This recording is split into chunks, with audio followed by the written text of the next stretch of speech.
with an early check-in just in case. Okay, I think the video is working, and we should have audio. We should have big-time audio tonight, unlike last week. All the sound cards have been reset, so if it sounds like big-time audio, wave your hand. We'll get things going here.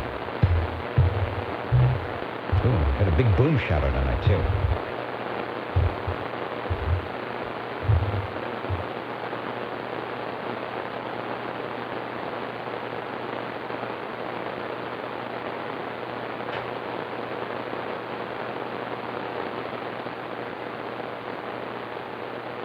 All right, now how much would you pay? $3 for a hamburger today.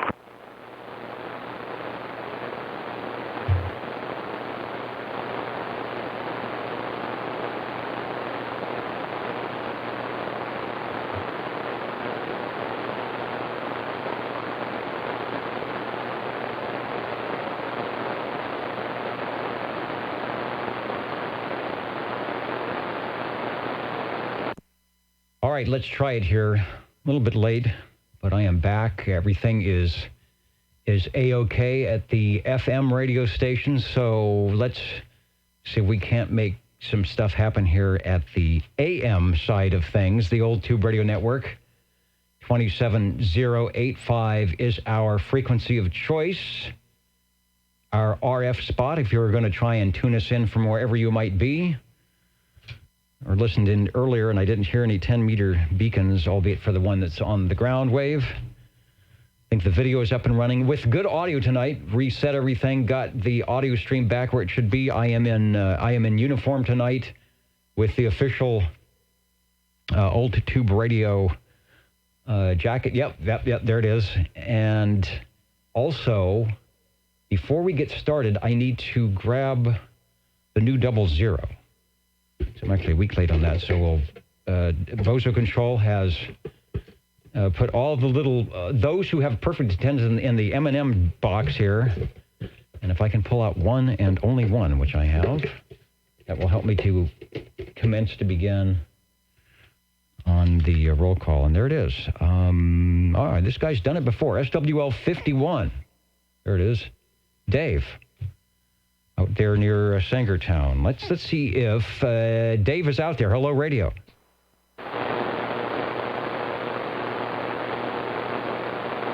Probably thought we weren't going to do this. But he is the 00, and I will get him checked in at some point of like we will check in SWL number 1, cosmically, and SWL number 2. I think. Let me go over to the video. I didn't even look to see who's going on. Yeah, OBP is out there. One sunspot showing is at 20 meters, 20 M. What does that mean? I don't know what that means. But it means that we have a sunspot, so maybe good things can happen. Thank you, Kevin. Do something. Seed the clouds. Whatever we need to do to get those sunspots going for cycle 25. I will get SWL3 checked in from, let's see, I saw him Thursday at the bowling alley where actually a good time was had by many, which is quite unusual. SWL number 4.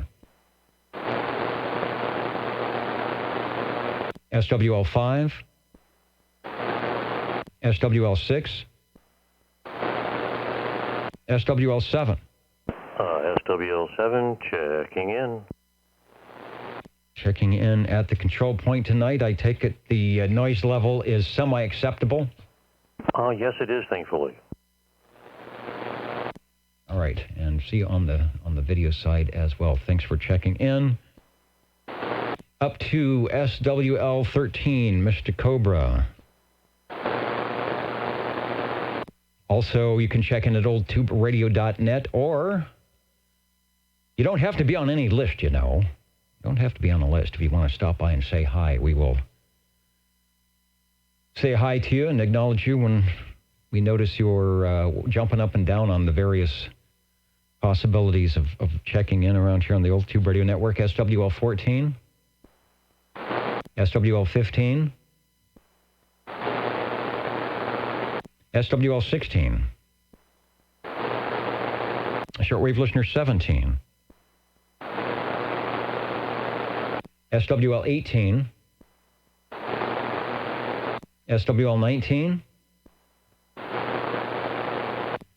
And do I have a note? I think I have a note to Proxy and Harvey tonight, which I will. He might be listening in from somewhere. Speaking of the somewhere, let me see who's in the big audience tonight. Up in the front row, Hermosa Beach. San Francisco was in there earlier listening to me testing. I don't know if that's X4000, could be Mitch, could be anybody. Hello to Minnesota, up in the front row. Coming to you. Robert and Teresa right there. Hello to Maryland, South Carolina, Colorado. Waiting for the DX. Dallas, Georgia, Kentucky. UK is in. The trio from Squamish, BC, waving a hand. Albert, Peter, and Christian at the ready to pounce if we get some E-skip in here tonight. Hello to Las Vegas. I think that's Robert. Hello to Centerville, Virginia, New York, Oregon, Huntington Beach. It's in Huntington Beach tonight. I wonder if that's Greg. Could be Greg, I don't know. Anyway, let's continue on, and we'll talk to you and talk about the glow-in-the-dark radios, which will be happening tonight. Next, we have SWL 21, and that is Mr. JT, who tonight was asking for a radio check. That's what I'm going to be doing tonight. I think I've got everything. Looking at my meters, I think I've got everything going. It looks like I might need. Hello. Where's my? I'm looking at my very bad ergonomic meters. You know what? I've got no audio. Looks like my audio is low tonight, huh? Sounds good here. Does it sound good? All right. I'm looking at the meters, and they don't seem to be jumping around as much as they were earlier. I can bump it up a little bit, but I don't want to overdo it. Hopefully that's good. I went in and fixed everything early, which was a good thing because all the calamities started after that. Mr. JT with the ground rod, which all other ground rods are calibrated against, requesting a check-in for tonight's non-cacophony of radios. We try to keep it orderly. Listening to the old radio night, sometimes there is cacophony there because 21 and the ground rod have such a big signal that he has many stations checking in from all over. So perhaps if we have a cacophony tonight, it will be that of the tubes. Thanks, JT. Over to SWL 22. That would be Mark from East Texas. I didn't see Texas in the list yet tonight. SWL 23. Shortwave listener 24. SWL 25. SWL 27. I'm going to get Dwayne checked out. I heard him on my HT on one of the other alternate frequencies. He was sounding good, so I know he's out and about. Get a proxy check-in for SWL 29.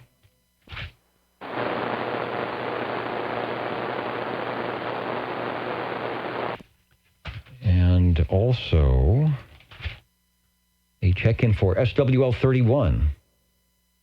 Where do they move to now?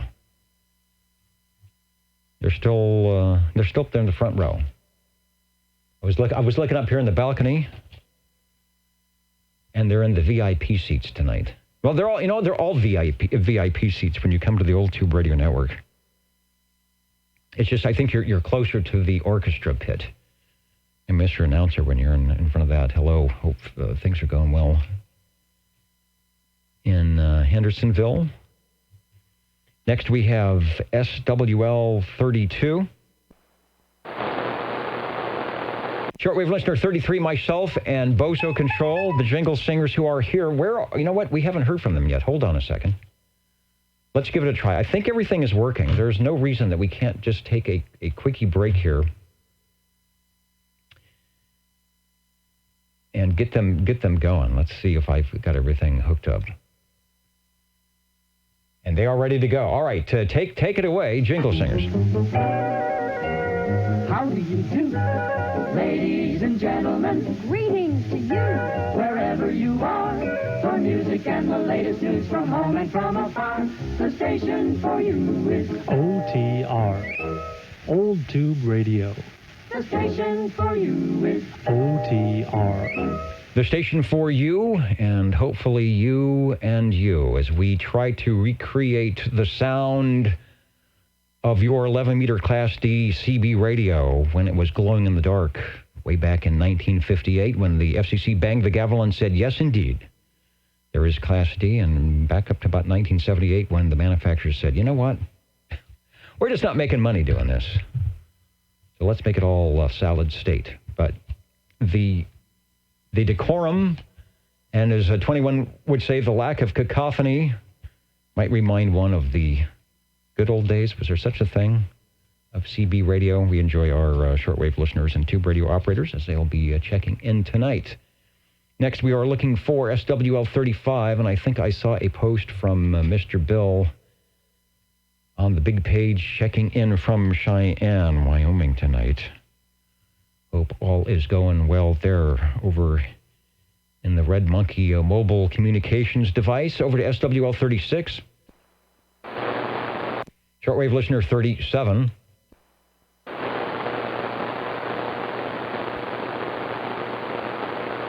Pretty sure I heard Chris in there earlier, but he may have stepped away. I will put a what do they used to call it?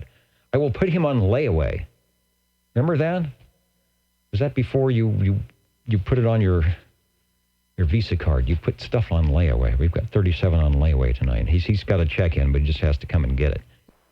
I'm running, but you wouldn't let me answer. All right, well, you're getting your layaway. We've got you checked in over. Is it a good package? It is good. It went from red to green. A brand new fishing wheel? That I don't know about. Fishing pole? Looks more like a small piece of dowel that wouldn't even fit in the closet.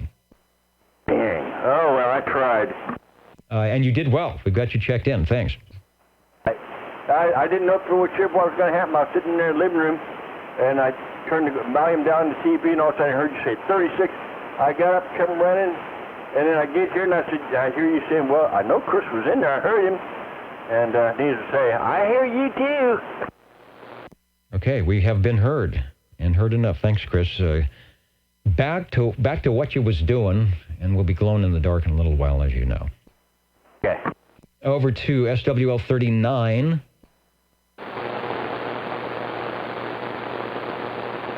Listening, because Dan was in there last week. SWL 40.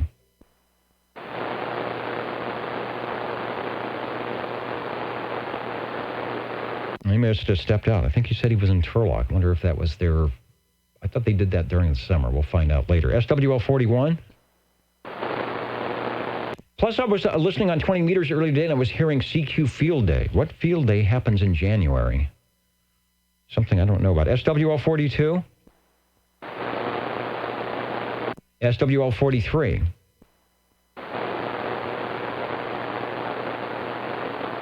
SWL 44. Ray sometimes hangs out on the video side. See if he's out there. Speaking of the video side, hello to OBP, and there is 44 Delta X-Ray is listening in live from somewhere. I don't know if you're hearing me on the ground wave. I will stop talking and listen for you. If you're beaconing out this way to the flatlands. Smarty out in New York saying good evening to everyone. Of course, DD21 with the longest ground rod and decompressing from the Cobra 2000 tonight and all the cacophony. Robert's out there. Hello, Robert. And, the mighty KUH. Hello, Brian. He's listening in. And also... Brown Dog Audio, we are coming up to you, so don't go away. Looking for SWL 45. Hello, Dennis. Sounding good. 45. All right, yeah, I think I got the audio wackiness straightened out. If you're listening, of course, at 27085 or on the live video or playback of said items. and the stream as well. We will see what happens. You are sounding good, and if you are radioactive in a little while, we'll get you checked in again. I'll be listening to that. I hope they're not drowning like they were last week. Okay. No, last week I had to put a speaker up in front of the microphone. We are direct injector, whatever they call, into the sound card tonight. So what you hear is what you get. And that's important. It's really important because the Old Tube Radio Network features the radios and the sound of the radios. And when the sound is less than stellar, that's not a good thing. So you'll be able to give yourself a decent radio report on the playbacks for sure tonight. Over to SWL 46. Shortwave listener 47. Well, good evening from the Radio Lounge, SWL 47. Sounding good from the Radio Lounge, where I don't think it is foggy, and I don't think it is raining, but the tubes perhaps are glowing. We've got you checked in. Thank you, sir. Over to Madera, SWL 48. And then southeast Fresno, I think it is, SWL 49. Well, the antenna is literally sitting 3 feet off of the ground on a roof jack, but hopefully you have to be on me, and this is the 49er attempting to check in. Boy, I couldn't tell. Stole S8 to S9 on the S meter. Got nice, fairly quiet frequency tonight, and of course, the audio is most excellent, which helps out immensely. We got you checked in. Thank you kindly. Hope you guys have a fantastic night. Yeah, I think your antenna's probably 3 feet higher than mine. Over to SWL 50. The guy that's the new 00, you might not even know it, SWL 51.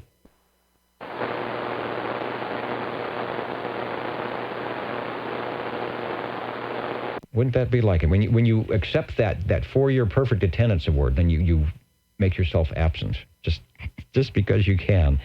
We'll call you soon. SWL 52. Break OTR 51 checking in.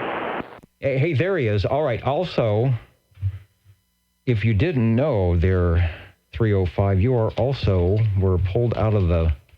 I say the hat, but it's not a hat. It's this thing. It's like an M&M. A big M&M jar with no longer has M&Ms. You were also pulled out as 00, so we'll get you checked in over there as well. Over. Thank you, Dennis. All right, thank you, Dave. SWL 52. Shortwave listener 53. Hello, Dennis. 53 checking in. 53. Hello, Bob. Checking in. Mr. Belair, sounding good here on the Old Tube Radio Network tonight. Thanks. Page 3, we'll get the cosmic check-in for Larry, Mr. Board Jammer. Out and about with the little greenie, was it the greenie screwdriver? A greenie and bluey. The greenie was the slot, and the bluey was the Phillips.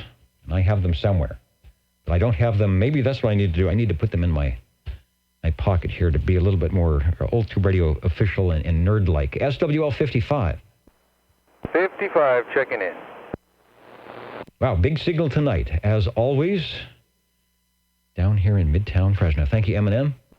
Thank you, Dennis. SWL 56. Good evening, Dennis and Nat. 56, and I will reserve the balance of my time. Okay. We will see if the let's see, reserves the balance of his time to the station in Central Kentucky. I think that's the way they do it. Here on the Old Tube Radio protocol. And we've got an X in the square for Mr. Grandpa there. Thank you, Phil. And speaking of that guy in Central Kentucky, Mr. Brown Dog Audio, WWS 1942 is saying hello radio from the video side, checking in from South Central Kentucky on a cold, rainy night where the tubes are keeping us warm and toasty. Yeah, that's the way to do it. Have the tube radios glowing and check in somewhere. There's got to be somebody out on on a channel that wants to check in tonight. Thanks for checking in. 57 is in. How about SWL 58? 58 checking in from the big, beautiful town of Biola. Thanks for running that, Dennis. Yeah, sounding good. Live at the Microphonium. Great sounding audio. He's back from his Biola Kerman engagement of signing autographs and sort of taking it easy tonight. Thanks for checking in. Yeah, thank you, sir. SWL 59.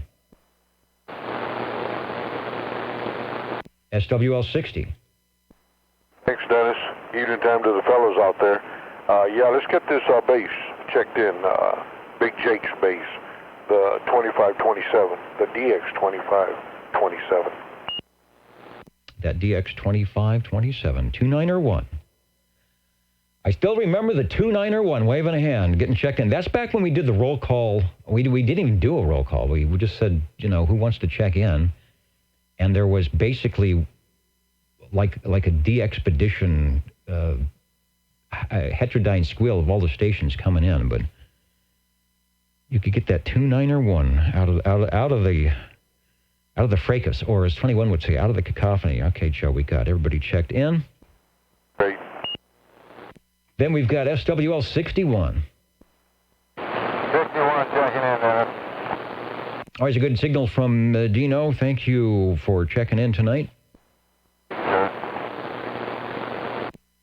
Where are we going? Clovis, SWL 62.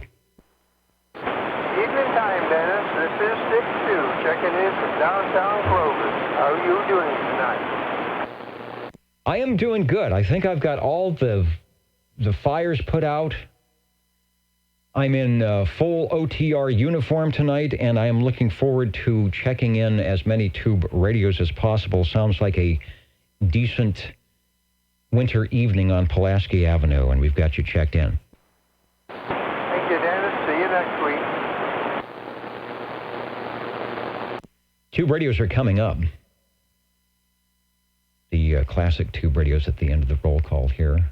I suppose if you were watching this in the video in the future, you could scroll through, but then you'd miss something important. So hang on and we'll get there. I will expedite the item here. SWL 63, Bubba.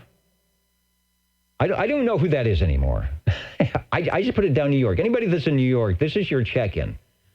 63 is the big number. So wherever you might be. And we got some stations listening somewhere near Derby. And there was another one as well. Who else is listening in from New York? Somebody on the video side. But we are... Oh, Smarty Jones. That's right. He's listening. Glad that you're staying up late with us tonight. And Ray, I don't think I was never allowed to have the golden screwdriver. I would have been really dangerous with that. I don't think I can wield one of those correctly. So I just kept the greenie and the bluey. Let's try SWL 64. SWL 65. SWL 66. SWL 67. SWL 68. SWL 69. I'm going to get a check-in for Ken. If you're listening, Kenny, audio is better on the stream tonight, and so you will be able to hear your favorite stations as they check in. And Charlie, okay, I'm glad it's not just me. Charlie says it's Winter Field Day, new to me. That was new to me here in Six Land. New to Charlie there in Zero Land, and was hearing some pretty decent stations on 20 meters calling Field Day, Winter Field Day. Well, they have the winter and the summer VHF contests, so maybe there were more stations, like in Australia or something, where the weather is a bit nicer. I will have to mark that down. Winter Field Day. You can't have too many get on the air nights, right? So more power to you. Let's try Mark, SWL 70.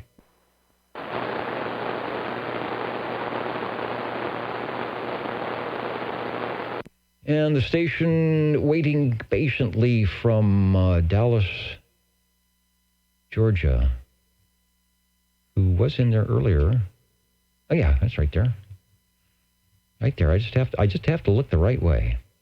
SWL 71, working WFD, Winter Field Day this weekend. Good. Band's not as good as last weekend. Yeah, 40 was horrible. I couldn't hear anything on 40. 20 wasn't too bad, but with 20, you hear something and then you wait and they say, yeah, I'm running a kilowatt on the stacked, 3 over 3 over 3, and you think, okay, and he's coming in at S5. And I say that tells you a lot about the conditions. So I'm assuming if it's like a real field day, it'll be going through tonight until noon tomorrow, something like that. So get in and check out the Winter Field Day. Thank you, Stan. We've got SWL 72, SWL 73. Shortwave listener 74. Please proxy in Miss Jilly from the planet Jaminar on her 50,000 watt Antuna. And I'm sorry I was late on 25, but I'm here. So anyway, thanks, Dennis. Yeah, the 50,000 watt Antuna tenor. An ERP, it could even be more than that. And you are there. I got a late start tonight, so I'm not going to ding anybody for whatever time they might check in tonight. So we've got you and 74, and as always, you are sounding most excellent here in the control room of the Old Tube Radio Network. Thank you, Dennis. SWL 75. Shortwave listener 77. SWL 78, Richard in Washington. Checking, let me refresh comments, see if got any new stations tuning in on the frequency yet. SWL 79. SWL 80.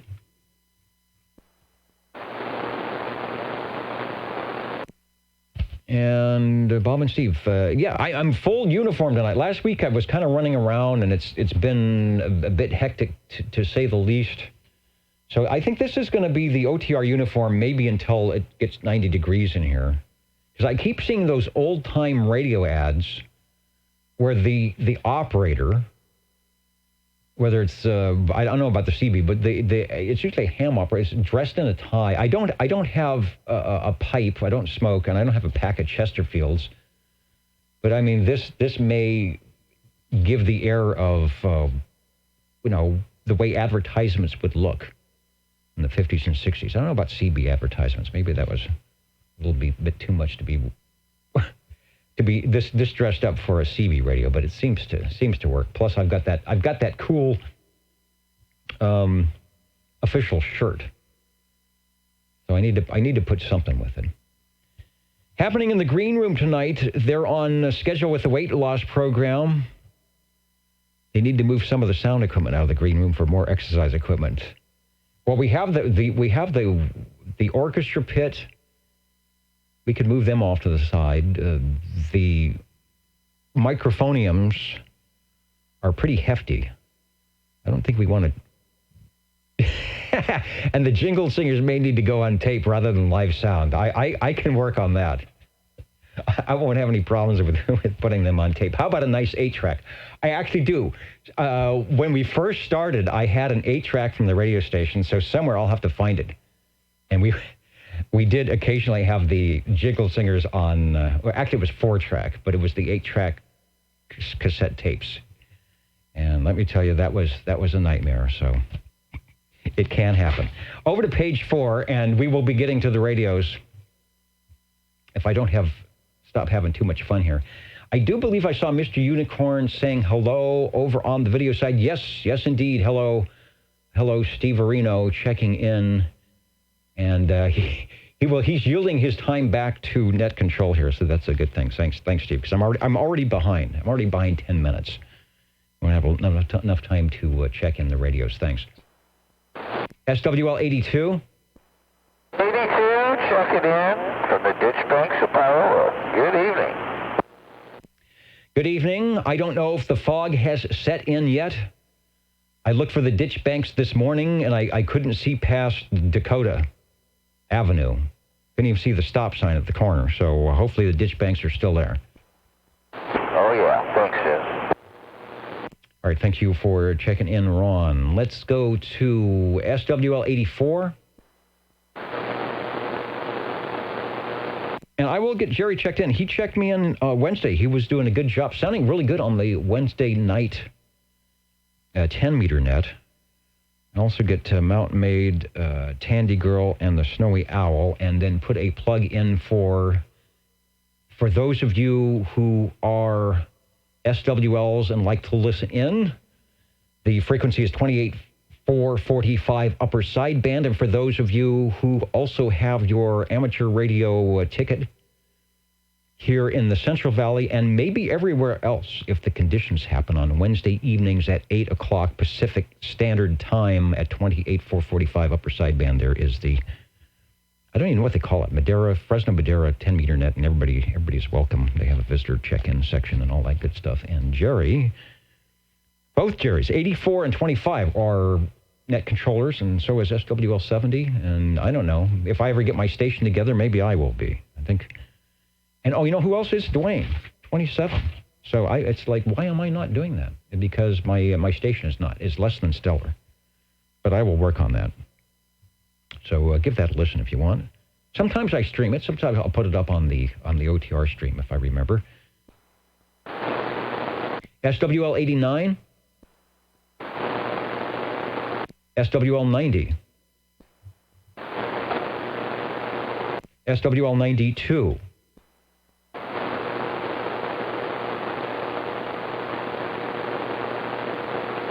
SWL 93.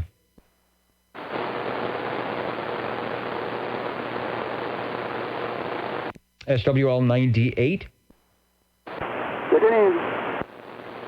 Yeah, good evening, Dave. You are sounding good here tonight. All right, thank you very much. You're sounding good out here, too. SWL 103, Jeff. And Jeff, if you're listening in, I think you were recuperating from something. I hope that is going well. In fact, I'll get you, I saw your Facebook thing. I'll get you proxied in. 103. How about SWL 110? Reedley has been really quiet tonight. Maybe just waiting. Hello, Robert, SWL 111. Seems like the band, the channel, the frequency, whatever you want to call it, is good tonight. Should be here in Reedley if they were out there. SWL 113.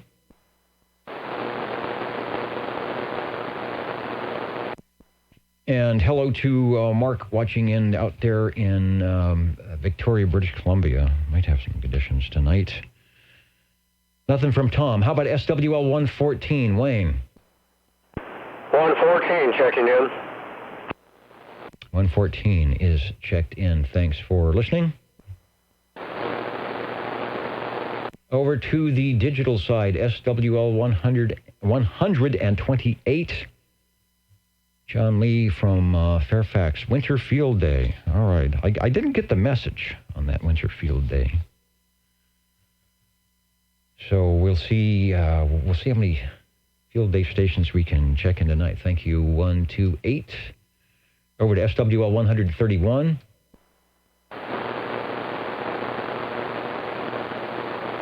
SWL 133.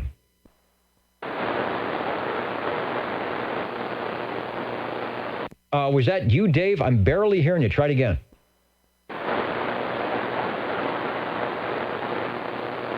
Okay, boy, I don't know. I don't know if something changed on my end, because last couple of weeks, you have not been in the mode I'm normally used to hearing you, but I've got you checked in. I think part of it's how I'm running my receive amplifier here. Let's see if we've got SWL 135.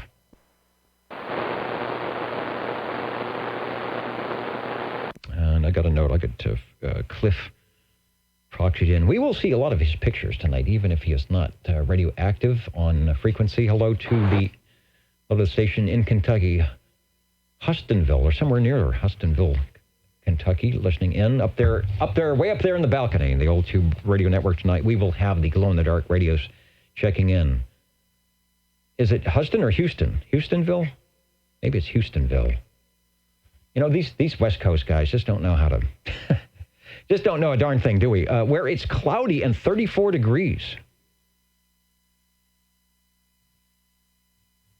And probably dark as it's coming up onto midnight. The Old Tube Radio Network, where are we going? Let's try SWL 137.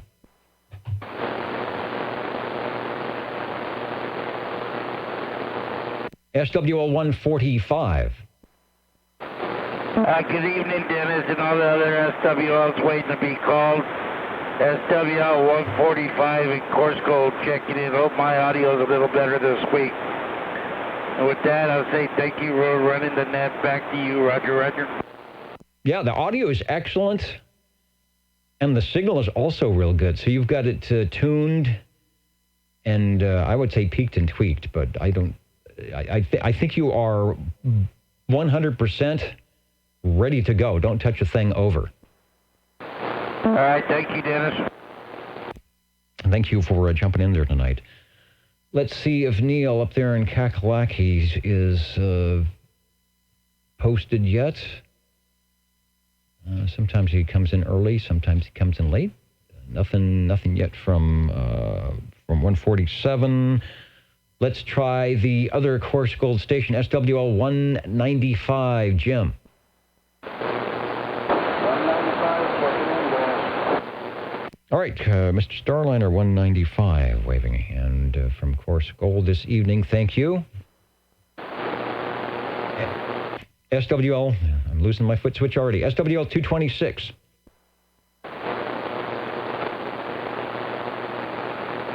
And anybody wants to jump in there that I might have missed for check-ins, and then we will get the radios coming up. Question? This is the question frequency. Go ahead. Does Bob Newhart know you have his jacket? You know, I think I've got his telephone. I've also got his telephone as well. It's in the other. I'll have to bring it in. I'm going to put it in the background. This is the perfect sort of Old Tube Radio 50s jacket, 60s jacket, and indeed that's exactly what it is. I think this was the hot item on the rack at probably Sears and Roebuck or J.C. Penney in the day, and it will go with just about any radio that's checked in tonight. Over. Thank you, Dennis. Yeah, this is actually, no, this is the real thing. This is actually my dad's jacket, and I've had it here for a long, long time.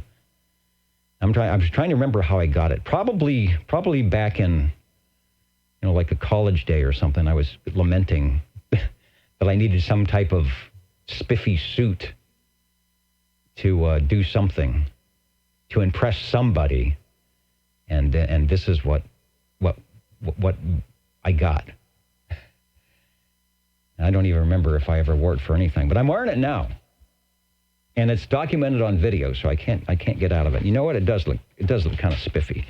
Back in a moment with the Tube Radios on the Old Tube Radio Network, your Saturday night place to be, and we'll see how we can do with that. Back in a moment.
And you are listening to the Old Tube Radio Network. You may not find us on your TV, because in case you did not know, we're being brought to you by OTR.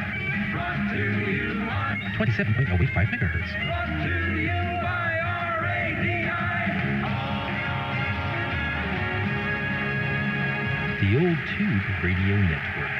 RADIO, the Old Tube Radio Network, those radios that you might find at your local CB shop, 1958 to 1978, with the vacuum tubes. We'll be talking with our tube radio operators and collectors tonight as they check in across the Central Valley of California. Our shortwave listeners, whether they be on the 27085 or over at the YouTube video or on oldtuberadio.net, also checking in with us from wherever they are, letting us know what they've done this week, what kind of radios they've been talking on. Let's see. I wanted to mention that who is listening in? Oh, Mitch is in. Hello, new listener. Floating around, 242 Marine Portable out there in San Francisco. Hello to new listeners in New York, San Jose, California, and Huntington Beach. Let me stop talking so we can check in radios. This is the Old Tube Radio Network. 25.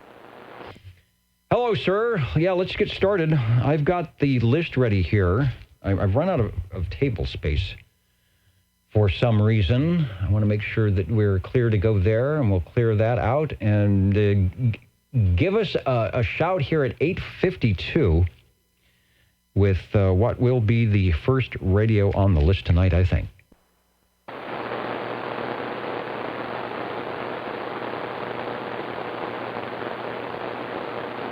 If it's still working, or if I'm still working, hello, 25.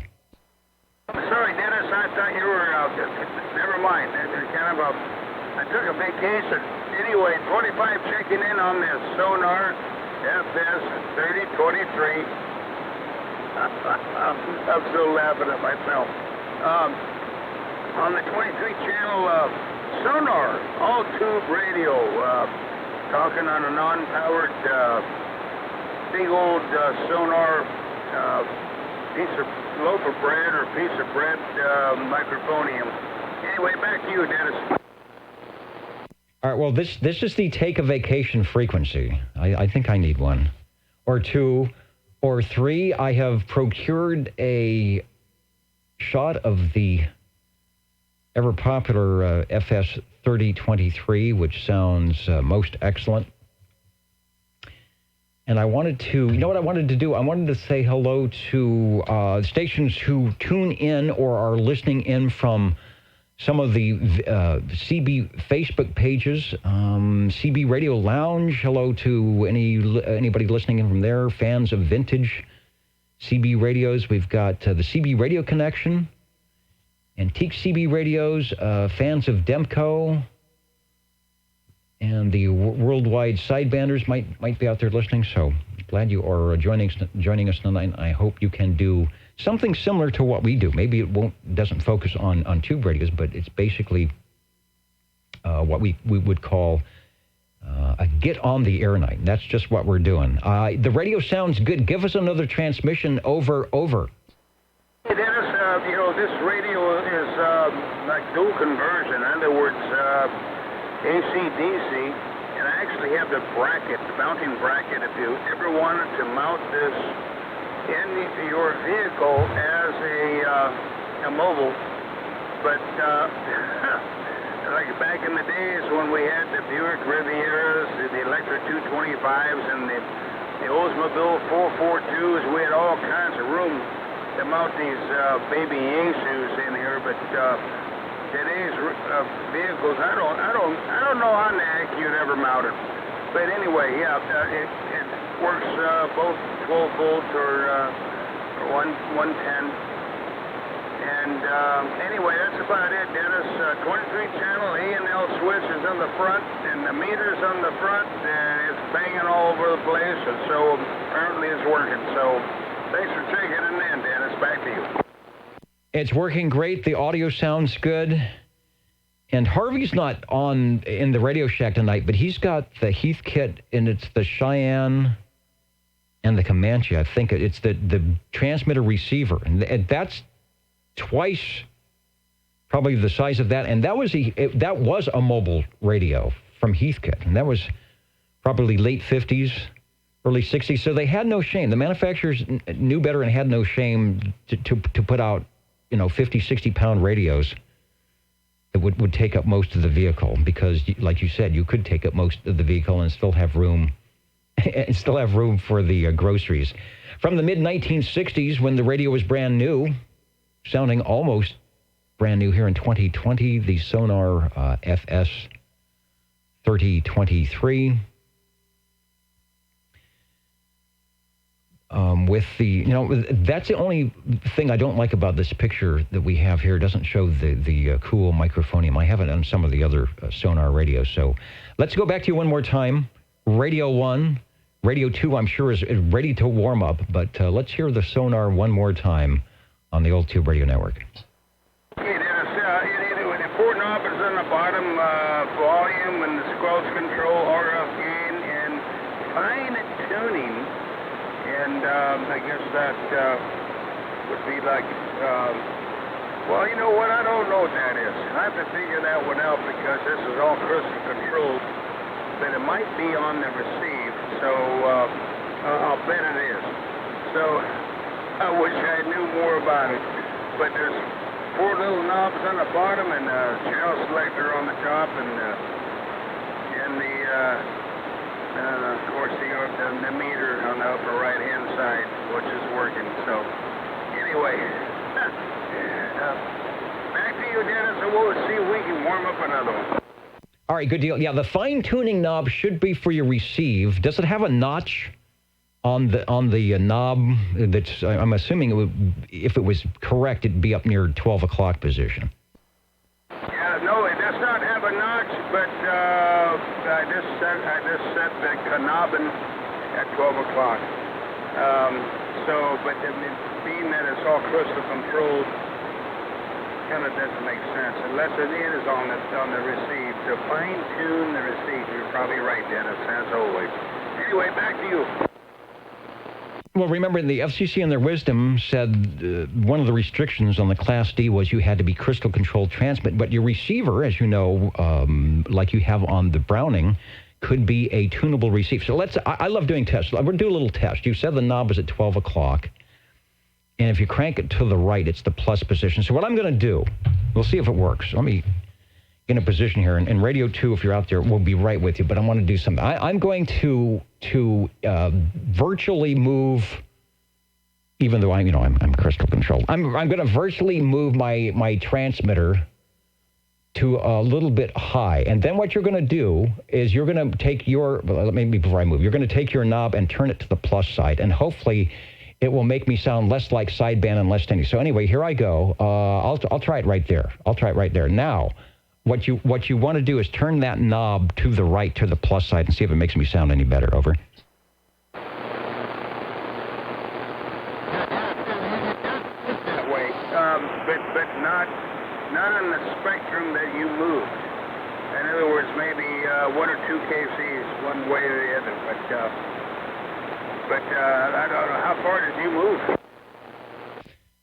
I think I moved into the next neighborhood. Usually they would give you 1.5 to 1 and 3. So maybe I moved too far. Maybe I should have went right about there. Now, if you turn to the plus side, that might make it better. Okay, yeah, I moved it to the right and brought you right in. So, yeah, definitely the tuning on the receive and so all the. Band is so wide open, it almost doesn't matter. But anyway, yeah, it does a great demonstration. Anyway, thanks, Dennis. Back to you. Okay, here back on 27085, and I did a check. You are at 27082, so you're right in there. But that knob, unless it's been modified, I don't think they can do that. It shouldn't move your transmit at all. It sounds good on the receive, but that was That was a little trick, just in case. When everybody was old crystal controlled, which they are supposed to be still, I suppose, or not crystal controlled, but locked frequency. Doesn't necessarily have to be a crystal. Just not agile. I think that's the word I'm looking for. Then you were able to fine-tune. Thanks. Radio number 1, the Sonar FS3023, the Old Tube Radio Network. And we'll see if we got a radio number 2 waiting by. Number 7. And indeed we do. Hello, radio, SWL7 with radio. I said radio 7, but it's SWL7 with radio 2. 45. And there's 45 in the wings. This is the Browning Golden Eagle R68 T68. All right, I was looking. I almost clicked on the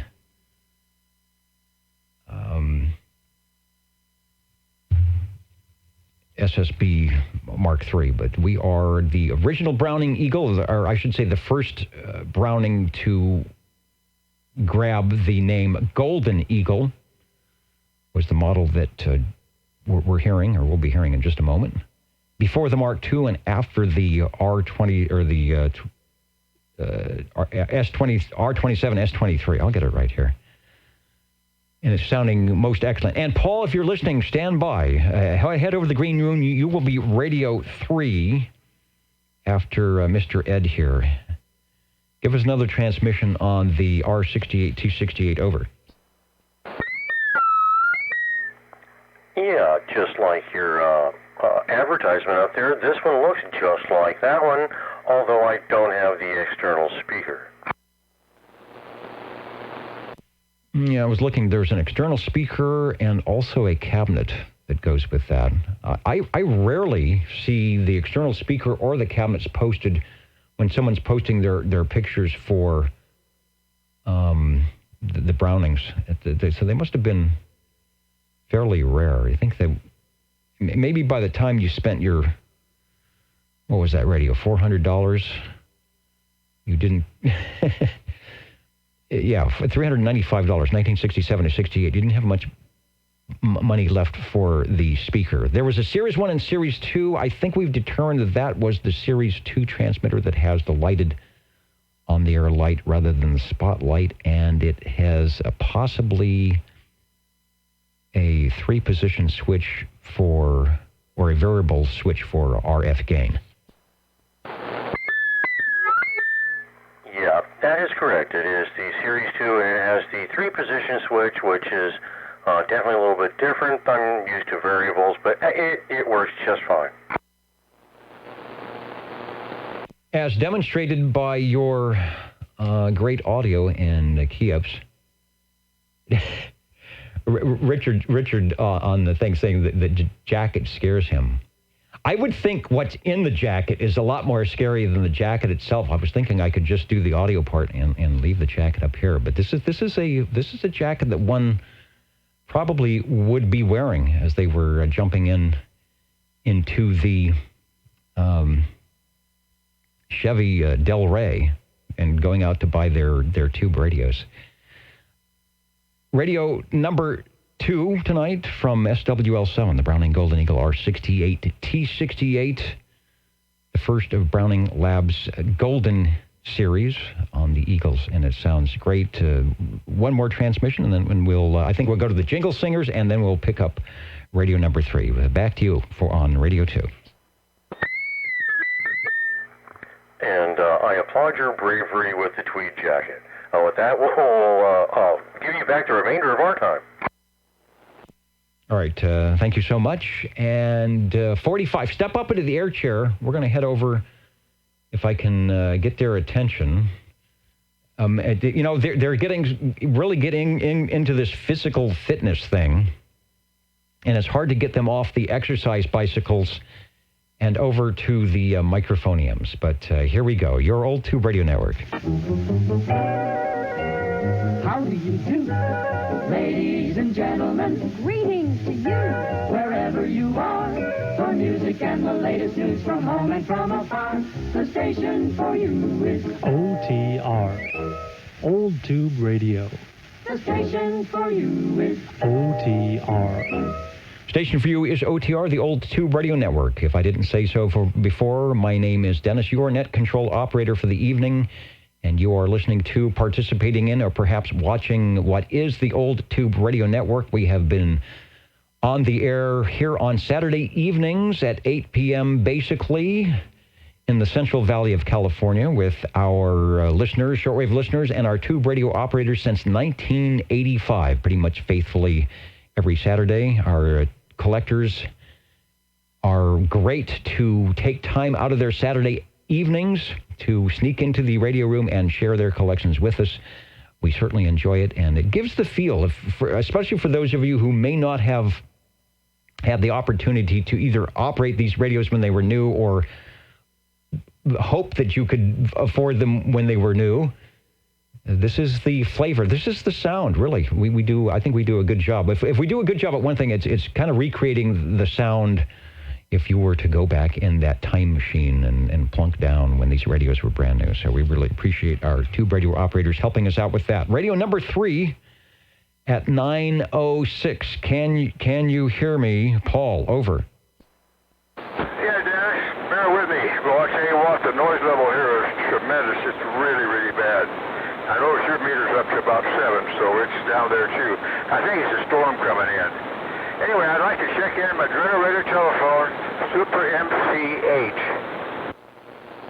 All right, we'll get you checked in. Actually, I've got the noise blanker on, but the noise isn't too bad. What I do is I'm running the RF gain control up, so it messes up the S meter, but I do that just so the SWLs don't have to listen to all the static that you talk about. It sort of tones things down just a little bit, but it does play havoc with the S meter. Let's put up a photo or talk about the General Radio Telephone MC8, or the Super MC8, if I say it correctly. And looks like the shot we have is one of them from your multitudes in the collection there. Yeah, okay. Well, if you can hear this, I hope you can. I'd like to start off with thanking a person. I would like to thank the great listeners out there that helped me out finding a manual for one of my tubers. Thank you, Mitch Siegel, who actually found one, and some other gentlemen stepped in there too. I'll tell you what, it's great to have friends out there that love these old CB radios like I do. Thanks again, guys.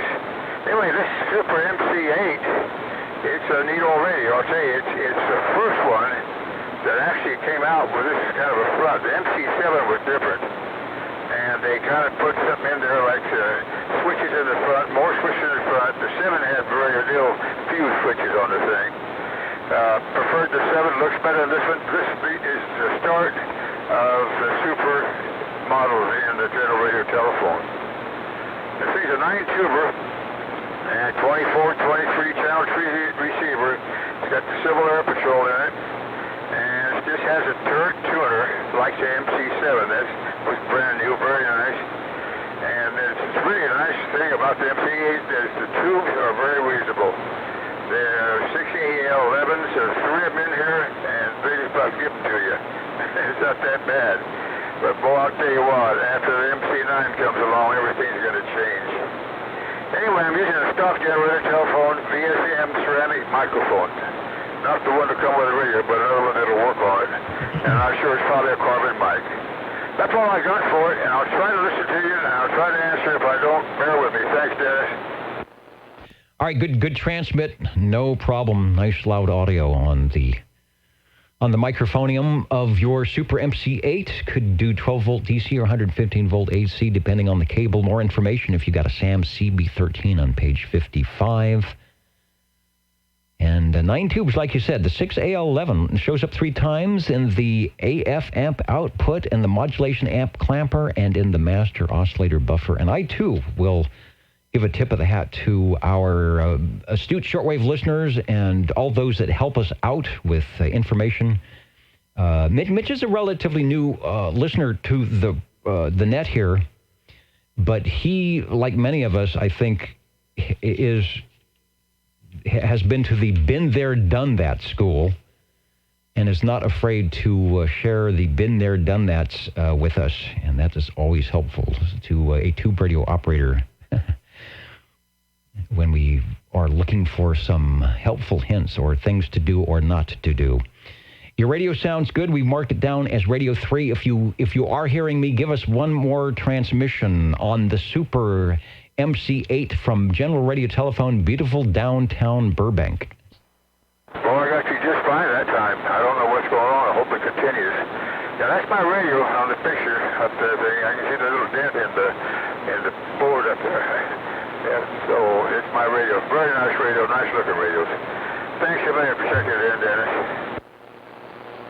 And thanks for bringing it by. Always enjoy. And Paul, I don't have the photo queued up, but Paul has what I would venture to guess is indeed the biggest collection or the largest collection, maybe the heaviest collection if you go by weight of General Radio telephones here on the West Coast and maybe everywhere else. So it always amazes me how he decides to choose which radio to key up. And then to actually find the microphone and make sure that the coax is properly connected. It could be a real chore. The Old Tube Radio Network looking for radio number 4.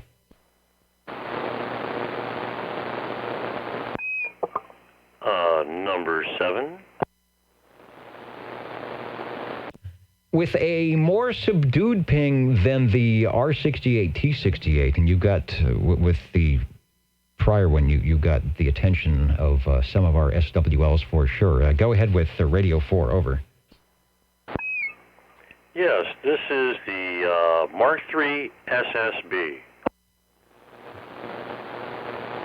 So that is 2 jumps up from the R68 T68, went through the Mark II and its various configurations up through, 1972, I think, and sometime in 72, Browning came out with, or probably early they came out with the AM version, which had the smaller transmitter, and then the one that you are on and that we will see a picture of shortly, that had the sideband, all the things that were extra on the Mark II, all built into the transmitter that matched the size of the receiver. Back to you.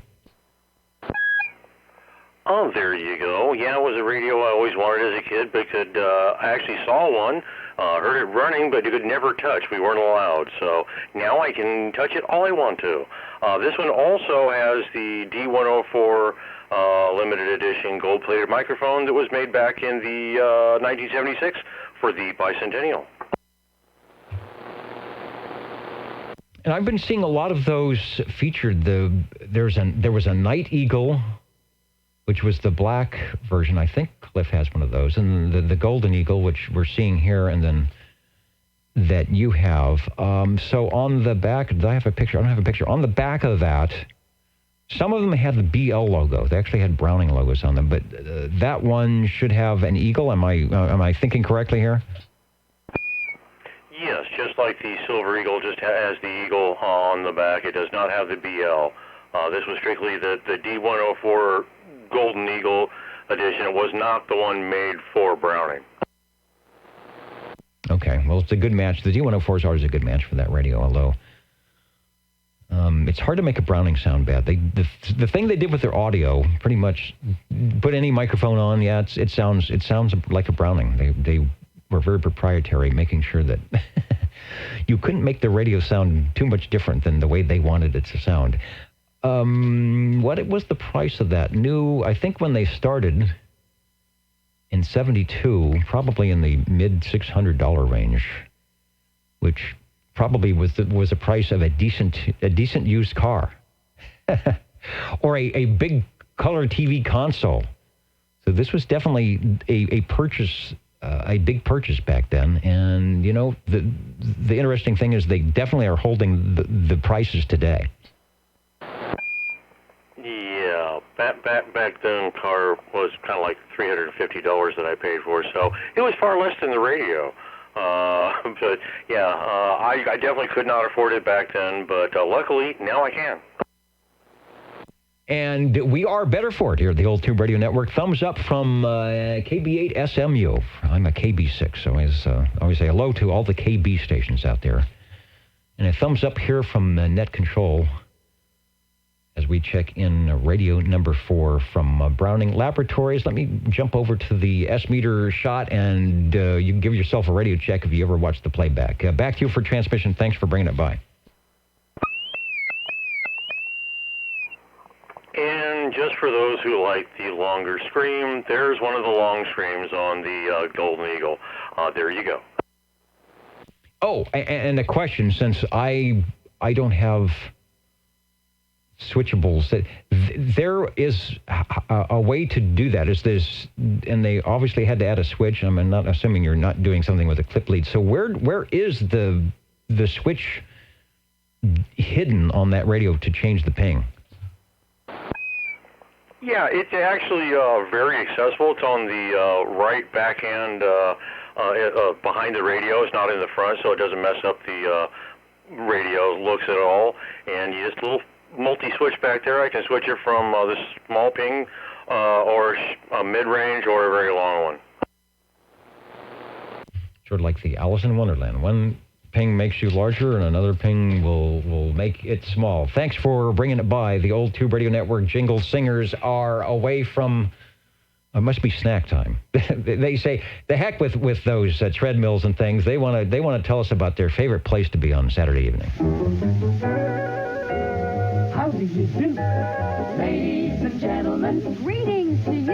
Wherever you are, your favorite slot on the dial by far is known to you as OTR, the Old Tube Radio Network.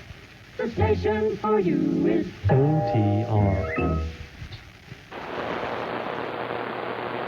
And we are looking for radio number 5. 45.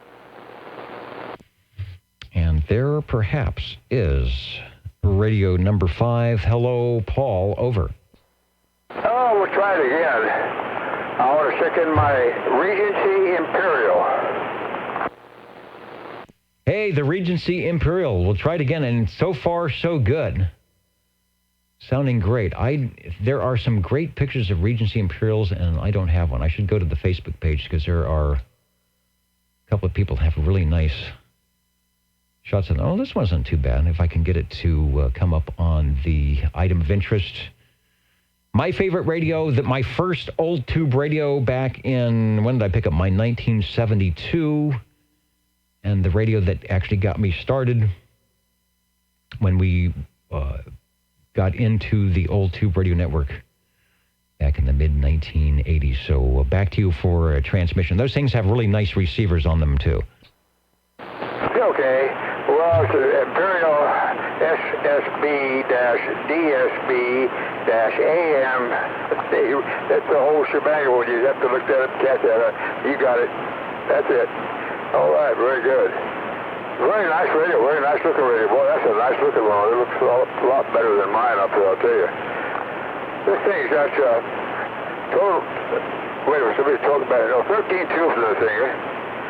23 channels, AM, LSB, and USB. And the meter has 3 functions, which is really neat. It's not a big meter, but it's got 3 functions.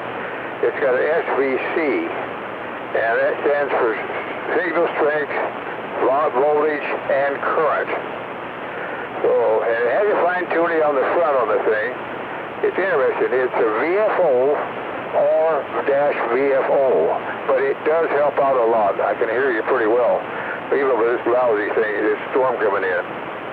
Well, I'll tell you, I could go on and on about it, but most of it's self-explanatory when you look at it. I'll let you continue on with it. And by the way, it sold for, what is it?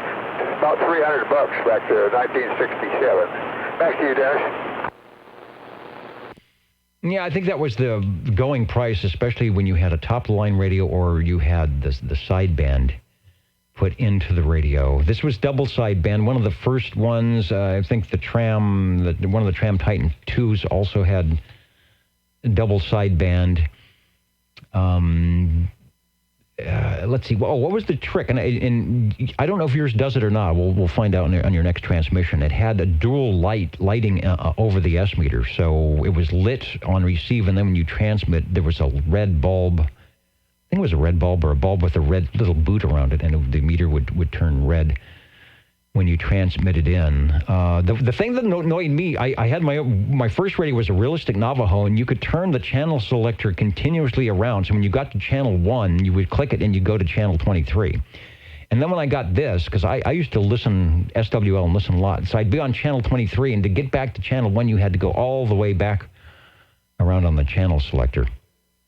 It has the final controls, which is great. We used to talk to, walkie-talkies and things. You could detune your finals and get that thing down to about 100 milliwatts, so you weren't interfering. Although, when the skip is in, you're not interfering with anybody. And then, like you said, the 3-position control on the, you dip the current, I think, on the final, and then the voltage and the S-meter. So top-of-the-line radio, I still need to get mine back on the air, because I think it would be a player. If I could get the audio out of it without a hum, I could probably use it on Saturday nights and also take the audio off of it. Because it was sideband, the receive was a little bit narrow. I'm not sure if it was a 6 KC or a 4. So the receive was narrow, and when you turn that RVFO, you could pretty much dial your station right off if they were center frequency. But the reason they did that is it was set up a little bit more for sideband. And as you mentioned, the DSB AM double sideband suppressed carrier to give you a little bit more audio punch, and indeed you have that. We're showing the microphone. That is the official, let me move the picture over. That's the microphone that came with it, the Regency microphone. What I used to use on mine was a Turner Plus 2 desk mic, which worked okay, but it wasn't really the best mic for that radio. Over. Yeah, okay, over, got it. I got it across it. It's getting bad up here, but I can still read you somewhat. Anyway, this got a standard mic, believe it or not. This is the mic that goes with this radio. It's a Turner. It looks like the M+U2U, but this is non-amplified. It has no amplifier. It's just stock mic. Same color. Very nice little mic. I like Turners anyway. They're my favorites. And that's, well, I'll tell you what. You can turn it up from the front, like you said. That's about it. Thanks for checking it in, Dennis.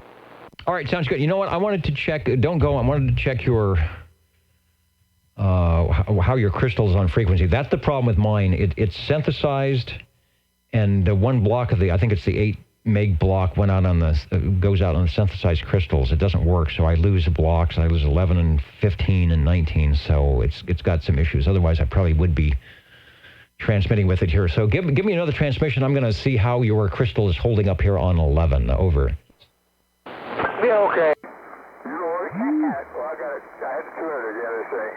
I think I'm pretty close on this thing. I'd be curious to know what it is doing. This thing got so much swing. It's really, really a nice radio.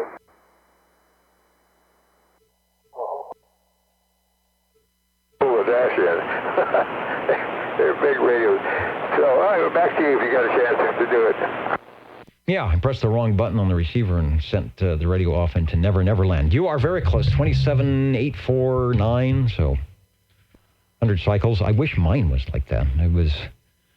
That was the issue when you're on sideband, because wherever your AM carrier is, that's where you were on sideband. So, and we all used to go up to channel 16, and so with the double sideband, that was an issue because people were already starting to use the VFOs and the sliders, and 16 has the RC channel next to it. So when you jumped in on channel 16 with a double sideband rig, you were taking up 3 KCs on the lower and 3 KC on the upper side. So the guys that were sliding above used to come down and say, "Hey, you're interfering here."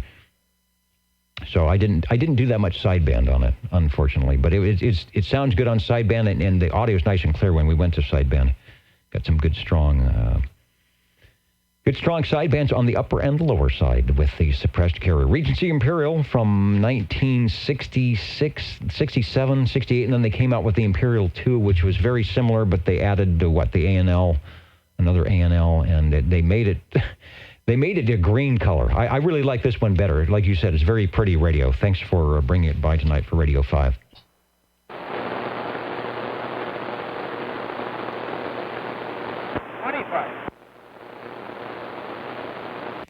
And there is,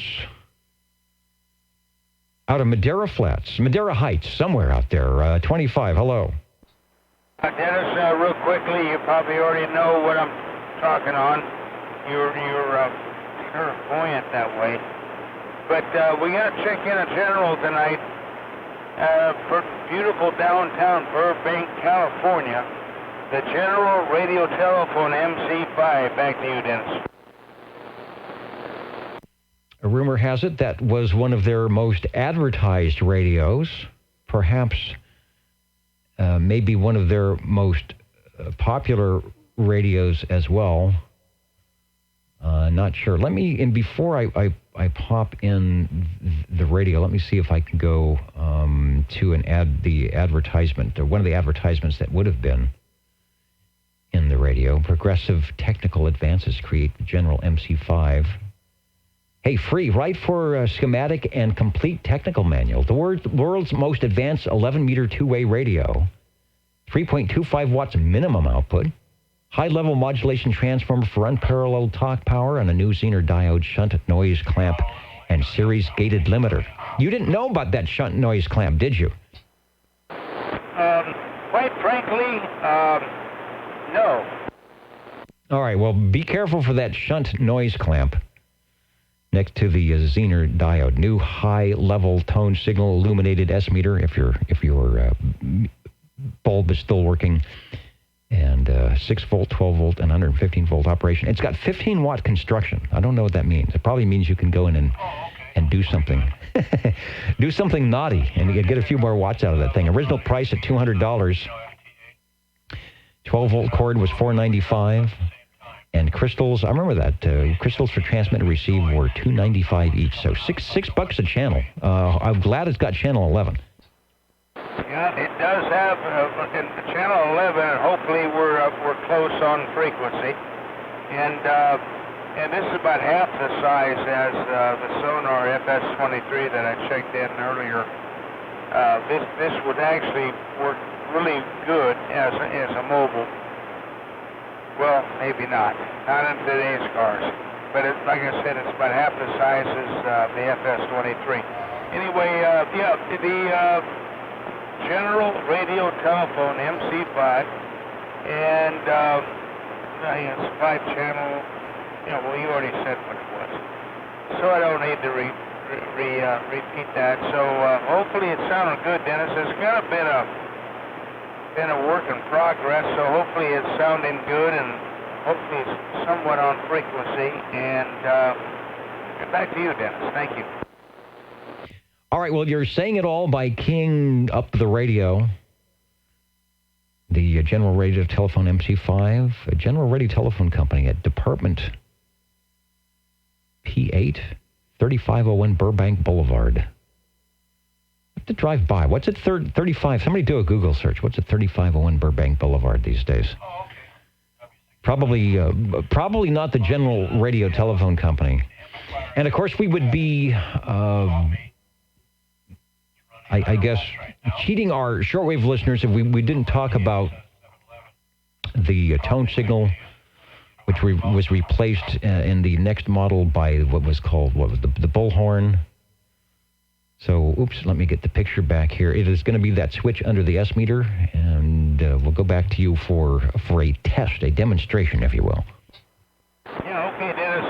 But by the way, this thing has a couple of handles on each side of the front of the radio, like if you're going to do a rack mount. I'm not sure exactly why they're there. But anyway, here, okay, I'm going to go ahead and keep transmitting, and there is the signal alert, and I'm going to stop transmitting.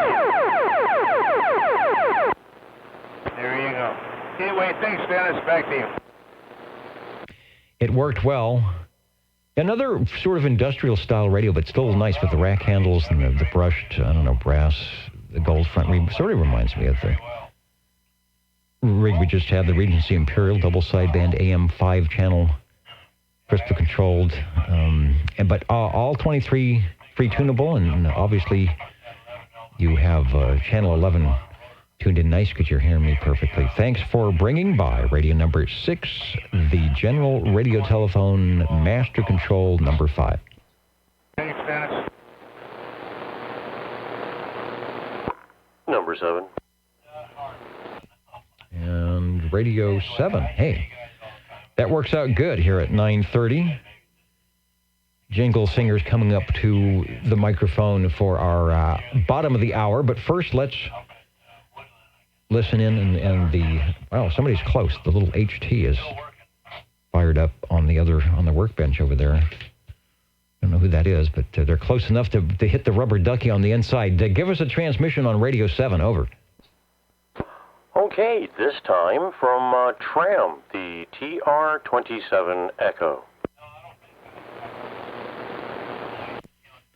The 27 Echo. Saw somebody dissecting their first tram. Was a TR-27C, which is an earlier version of this particular radio, and they were very impressed with what they saw. I think the C has that smaller S meter, although it's still, as S meter goes, it's still quite large, but not as large as this one. Here we go. There's the full picture. And give us a transmission on the tram. Sounding good. There you go. And that is a picture of this very radio on which I am talking now. It also has an Electro Voice 638 microphone attached. The EV638 used a lot by Collins or any of the classic amateur tube radio guys, but I think I started subscribing to the Collins Collector magazine because I think I might be Collins radioactive here very soon. I notice a lot of the guys displaying their vintage pictures use that, or a very similar microphone, but they like that one. So it works well with the tube radios and probably the higher impedance.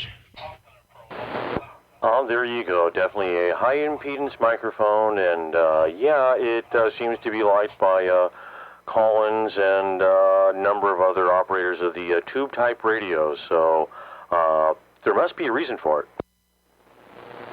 Well, because it's well made. In fact, let me get since we're talking about it, let me get a quick picture, see if I can get it in the screen here. Okay, it's a large picture. Maybe go to this one. All right, there's the, what do you call it, the bifurcated head. Let me get, wow. It's got a stand. Does yours have the stand? Where's the push to talk on that? It looks like there's a button down on the bottom, and I don't know if there's a slide switch. So how will you key that?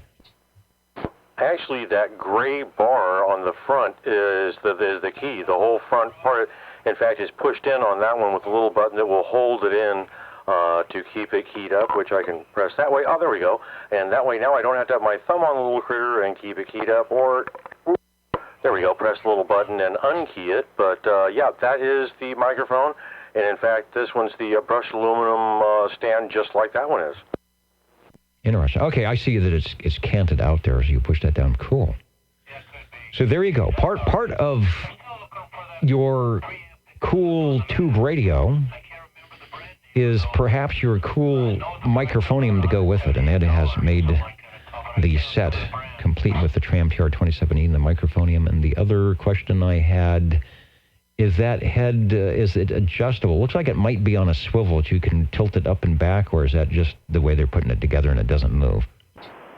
That is the way they put it together, and it does not move. It is rock solid, and it is a nice heavy piece of microphone. It's got a little bit of weight to it. It looks like it does. Do not knock it off the table, because it will break whatever. It won't break itself, but it'll break whatever it falls onto, including if it's your foot, I suppose. Radio number 8. And where are we at here, Dennis? Radio number 7 with the Tram TR-27E from Mr. Ed. Give us another transmission, and might have another. We'll go to the Jingle Singers, and it looks like we have another radio coming in as well. But I want to get your. Let's see. We'll add the S meter. No, we can't do that. I wanted to put the S meter. I know what I'll do. We'll do that, so you can give yourself a radio check. Go ahead.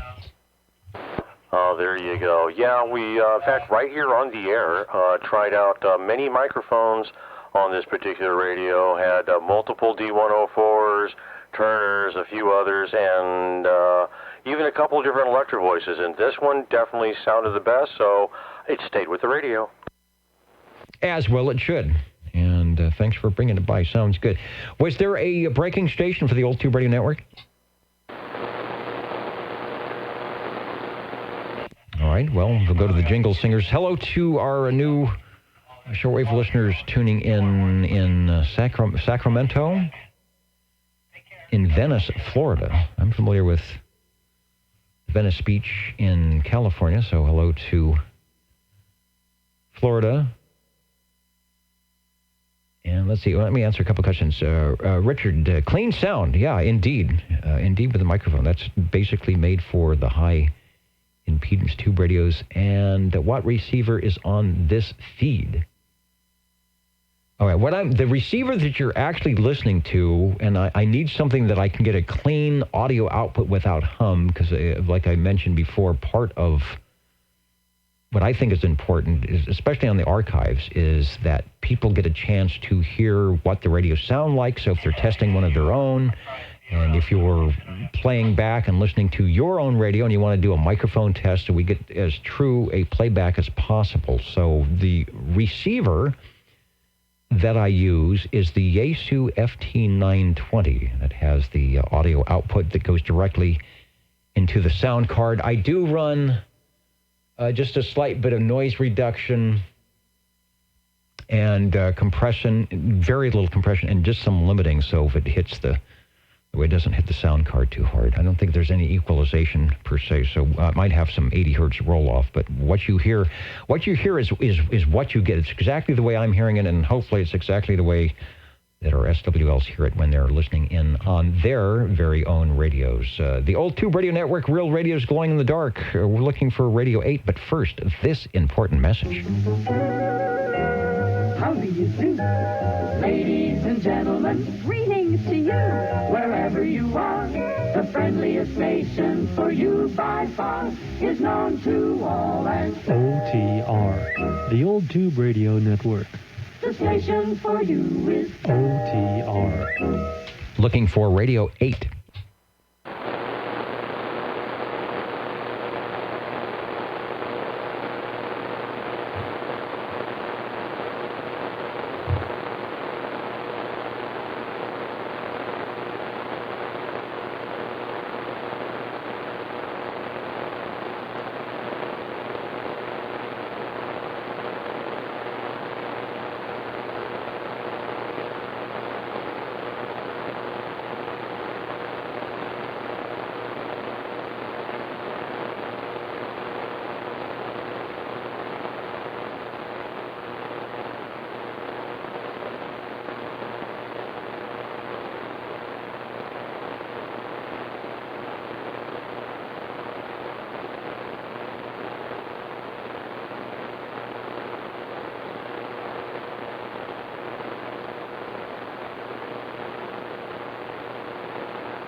Or those that have oldtuberadio.net or watching the video, here's something I wanted to show. It's the Armchair Ham Shack.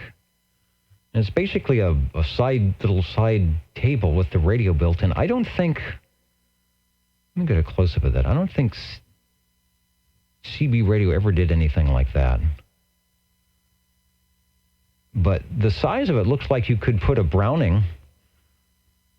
And I wonder if anybody's ever done that with their Browning radios, sink it into a little end table like that. put a speaker on it. Now, that would be a pretty cool way to. I like the microphone on that too. Way to operate your radios, or Buddy Bass, one of those two transmitter receivers. Maybe a Demco would go in there. But the furniture was actually built for that. I guess it had a little Formica top that slid over that. I don't know about cooling, though. It seems like you'd need a fan, and the other problem would be where the heck, the XYL probably wouldn't like that coax running under the living room rug. But anyway, there you go, the Armchair Ham Shack. Something to think about for those of you who are very handy with woodworking. The Old Tube Radio Network, looking for Radio 8. I guess that would be armchair coffee.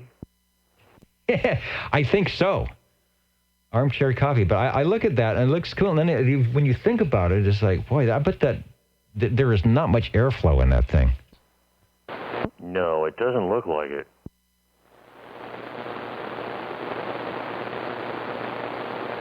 And then you have to be careful with the ashes from the Terryton there. Yeah, wouldn't want to make an ash of yourself. And Johnson had the desk kilowatt, but that was built into a big metal, sort of like business type desk. That made a little bit more sense than this probably, but it's cool nonetheless. And plus Zenith had a radio that I think it was called an armchair, but anyway, it was built into something like this where it's near a radio side or something like that. But Zenith also had done something like this earlier, so probably that's where they got the idea.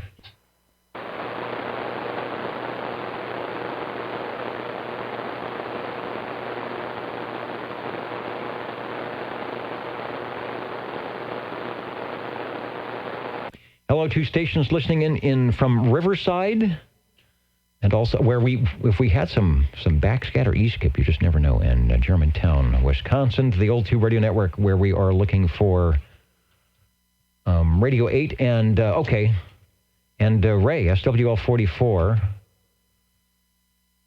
If I can find my picture here, I want to scare you. There we go. Says he's watching on OTR on the new 60-inch smart ETV. Well, I wish I had really HD cameras, and I don't. I don't even know if this is 1080p. I think it is, but there you go. You can see the jacket in full force here on the 60-inch TV. That's actually scary. So hopefully we'll get more radios and less of me. OTR standing by.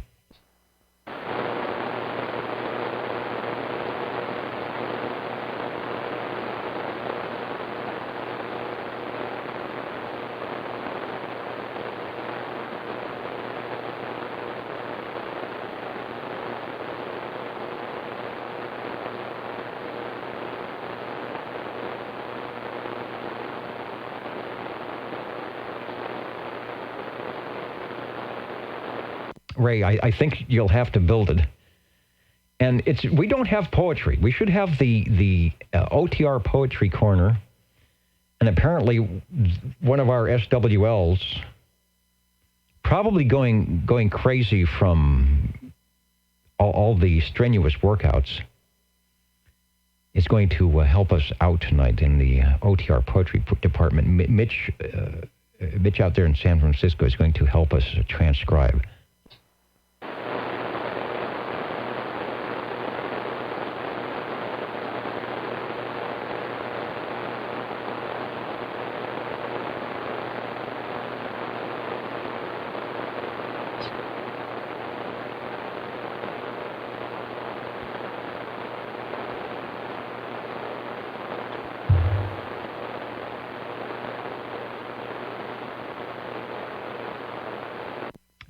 Ray, Diablo is in again. Yeah, that guy's got a cool. I watched the videos.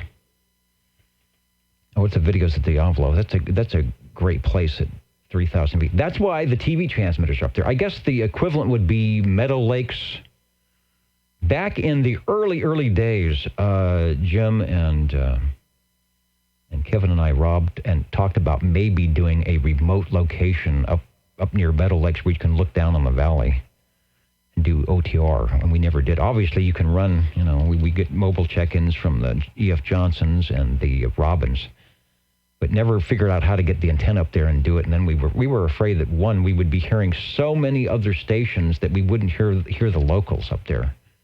We would probably get a whole bunch of check-ins. Let me go to the Jingle Singers at 45 on the hour here, and then we will, the post, we have the transcription of the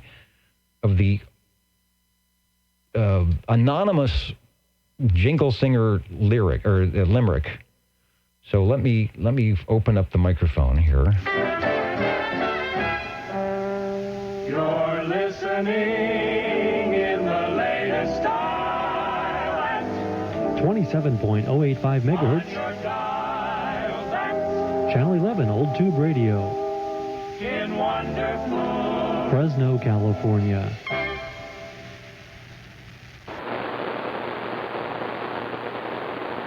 And we are looking for radio number 8.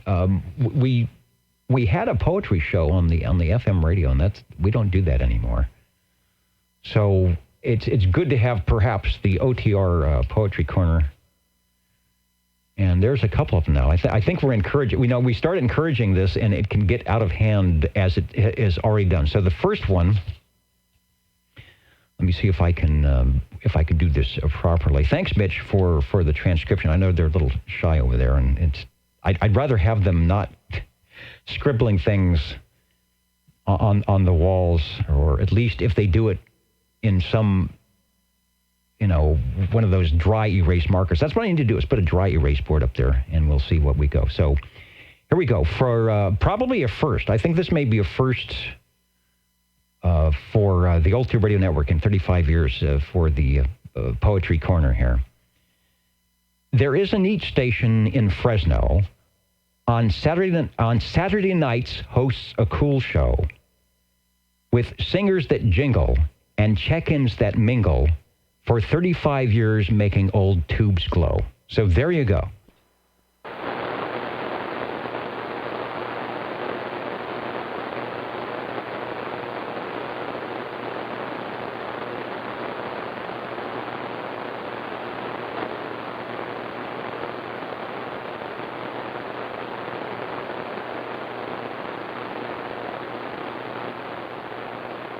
And there is more. Maybe actually feeding them good stuff, getting rid of that sugar has helped their brain functions.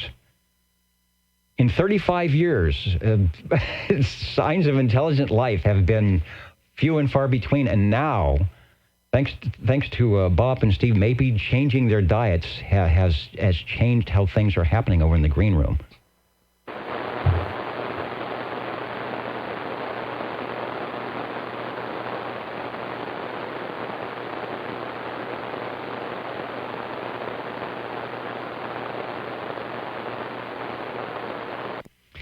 Looking for radio number 8 here in the last 10 minutes.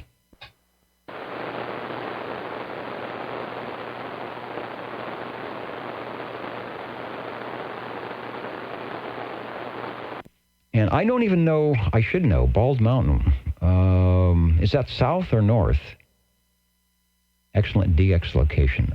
I've been up to Bear, which is not too far from where you're at. It's just really hard to get up there. That's where channel 24 used to be, and then channel 30 has some E&J equipment up there. But Bear has a good shot, Central and South Valley. It's just difficult to get up there. You have to drive past the wild animals and the road that is falling apart.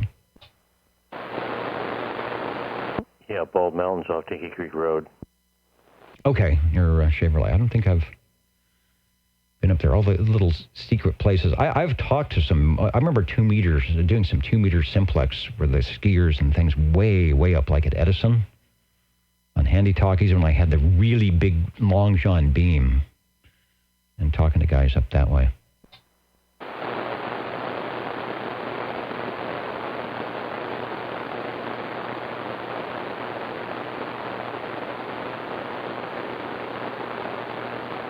Yep, I've sat on top of Bald Mountain where the old watchtower is. The other one is Buck Rock up by Hume Lake. I went up to that with my HF so long ago, and climb up into the little crow's nest up there with the ranger looking for fire stuff, but that's up at Buck Rock. Would probably be another good place if they let you do something in the parking lot.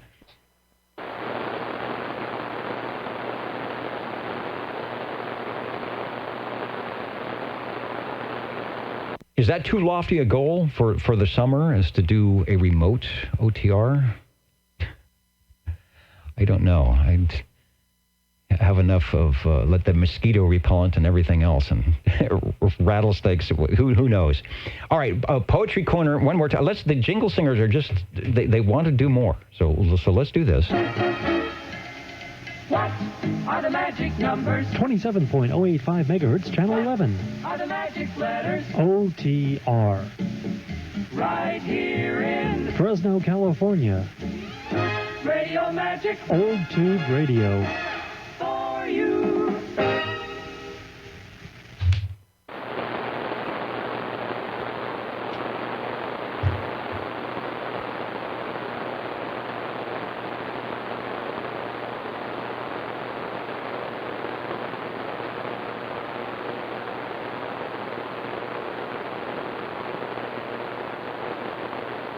And we have some more bonus pros here. The Old Tube Radio Poetry Corner. Well, you know what we used to do when it got slow like it is tonight? We had the phone patch, which is over here somewhere, which isn't hooked up. But we would take phone calls, make phone calls out. So why not, in our 35-year history, do a little bit of OTR poetry? Here's another entry from the Jingle Singers tonight. Thanks, Mitch, for, again, relaying this and saving the walls. Yes, indeed. I will get a dry erase board, and then they can... You know what they're going to do? They always draw funny little pictures of the net controller. That's why I originally took it down. So let's see how we can do this one. From eagles to Q-birds, the rarest of rare, one never knows what will be heard on the air. Whether you key up your mic or listen afar, there's only one place, that is OTR.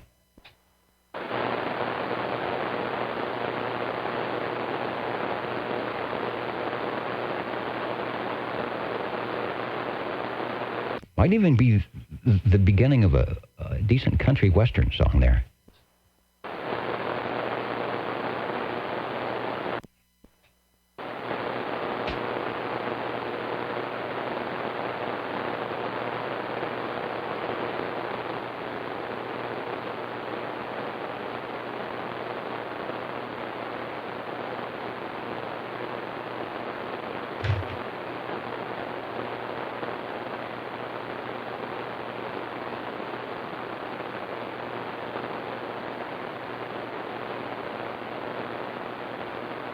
And I am going to refuse, if another one shows up, I'm going to refuse to read the one that starts, there was an Old Tube Radio from Nantucket. Well, we won't do that because, well, you know what? I've changed the designation here. OTR changed their YouTube, Google changed their YouTube stuff that you have to sort of give your program a rating, whether it's kid-friendly or not. And originally I put down that it was kid-friendly, which it is, but that basically what you're telling them is that it's G-rated. And when you do that, they turn off all the comments and they turn off the closed captioning because it's a possibility that someone could leave a comment that is not G-rated. So I had to recalibrate and say that OTR is not geared for children and at any point could be less, or is that more? Could be less than G-rated. So maybe we could do the limerick from Nantucket, but definitely not tonight. OTR listening for radio number 8.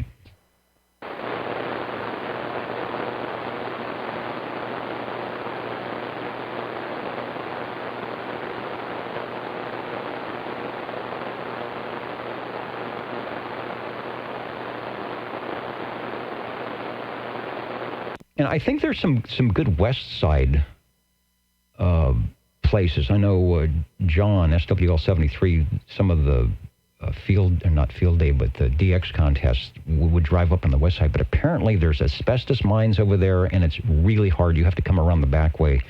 It takes hours and hours to get to these locations. That would be another thing, is go on the west side, like Joaquin Ridge, is that the right? And then beacon down, past Coalinga and over the tops and things and go that way. But these other items are probably easier to get to if you have a semi four-wheel drive vehicle, probably.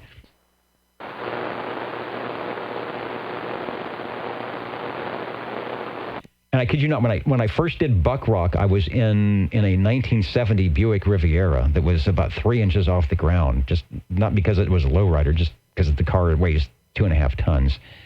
And that was years ago when the road up to Buck Rock was not good. And I think it's even worse now, so we definitely would have to have a little more high-profile vehicle for that.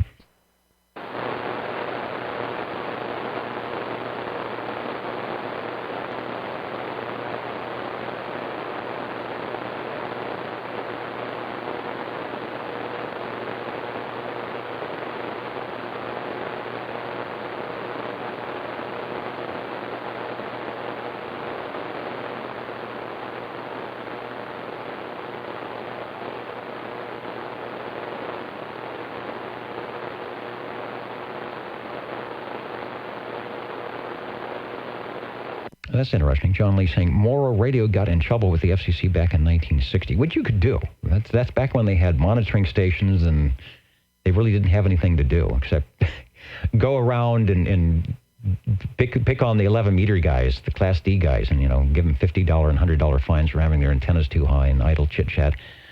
The company held two 13-watt call signs, or held two 13W call signs, and apparently were selling CB radios and allowing buyers to use one of their calls as a unit number. So at some point, I guess the FCC got wise and said, boy, this station seems to get around. No matter where we go, we're hearing the same call.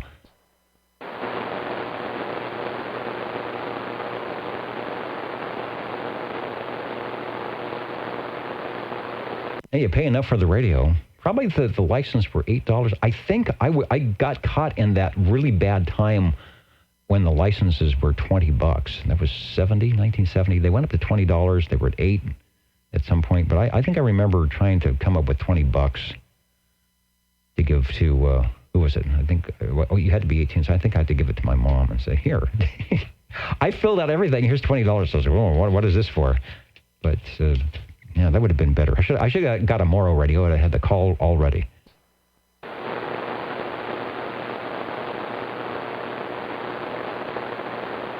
OTR listening, counting and mounting, but we still have time for your radio check-ins.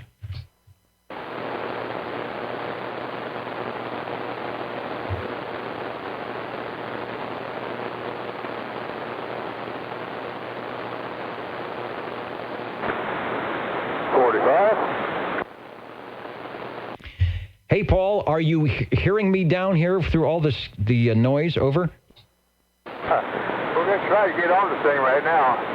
The other one, I gave up on it. I've been working on it since earlier. It didn't want to cooperate at all, so I went to a more reliable one, my ICO Centennial 23.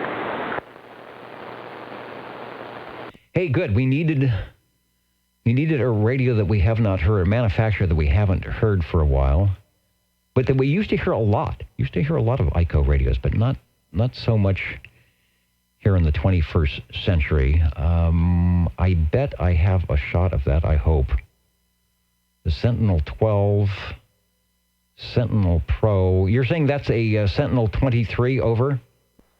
That's correct. ICO Centennial 23. All right, I think I have found it. It looks suspiciously. Let me dial it up here. Reminds me of, what did we have a couple weeks ago? Was it the Allied or the Lafayette or Midland or something like that? Had kind of that clean look to it. There it is. I believe that is it, and it says it's from your collection. Yeah, I'll go into it just a little bit here. It's my radio, and had it quite a long time. It's a very nice brushed aluminum front, dark green, wrinkle finish radio, and 10 tubers. 23 channel, Wing 22A, which is kind of unusual. It's probably not stock, but it might be. This radio has an all copper chassis of the thing. Beautiful inside there, where it mounted everything. The copper chassis is shiny and really nice, clean radio. I'm really using a Turner handheld mic, M+2U microphone thing, but not amplified. It's not amplified. So that's stock as far as well, not a stock, but close to it, I hope. Anyway, I don't know for sure if you know, this thing, was this manufactured in Japan? I was looking to see if I could get some information. I almost think that it is. It really reminds me of the Lafayette or the Midland, you know, sort of the same chassis. And was it Midland copper? I don't know. Let me go back to the picture here. I'm also looking for a year on this thing, which I don't have either. 10 tubes, 6BQ5, 6H8, 12BE6, receive converter, output modulator, 6AQ5, I think was sort of standard. Sometimes you can, if you don't have the info, you can look at the tube complement and then go to one of the other radios, and it's like, yeah, look at that. They're all the tubes are in the same spot. Audio is good. I'll go back to a view with the S-meter. Good signal, and looks like it's got some good forward movement on the meter, so I think everything is as it should be over. Yeah, I didn't get most of that on the last repeat. I'll try to pick it up again. I'm saying, I think you've got everything tuned up right. I'm looking at the S-meter, and it's got some good forward movement, so even with the stock microphone, it's sounding good over. Oh, good. Well, I was hoping it was. Showing good on the meter here, so it's not a real powerful radio, but it's pretty solid. Anyway, that's all I can say, and thanks for checking it in, Dennis. All right, thanks for bringing it by. Richard on the video says it looks like a Courier 23 horizontally flipped. Could be a Courier. Did they have the? I think you said it was like the copper chassis. But sounds good from Michael. What the electronic EIC, what was it? Electronic Instrument Company, something like that. Phil is the one who used to tell me what that was, what they were all about. 23 channels, good deal. If you're hearing me, Paul, thanks for bringing that by, getting us up to 8 radios so far. Thanks for checking it in. And counting and amounting here on the Old Tube Radio Network.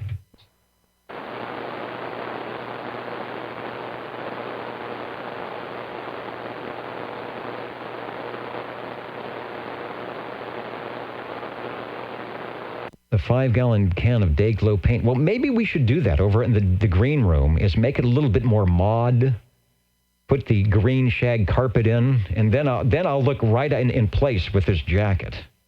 Well, last call for check-in. Speaking of the Jingle Singers, they doing what they do best when we were about ready to say toodaloo here. You're tuned to OTR. Channel 11. right here in Fresno, California. Stay with us. Old Tube Radio. And be modern.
no E-skip tonight either.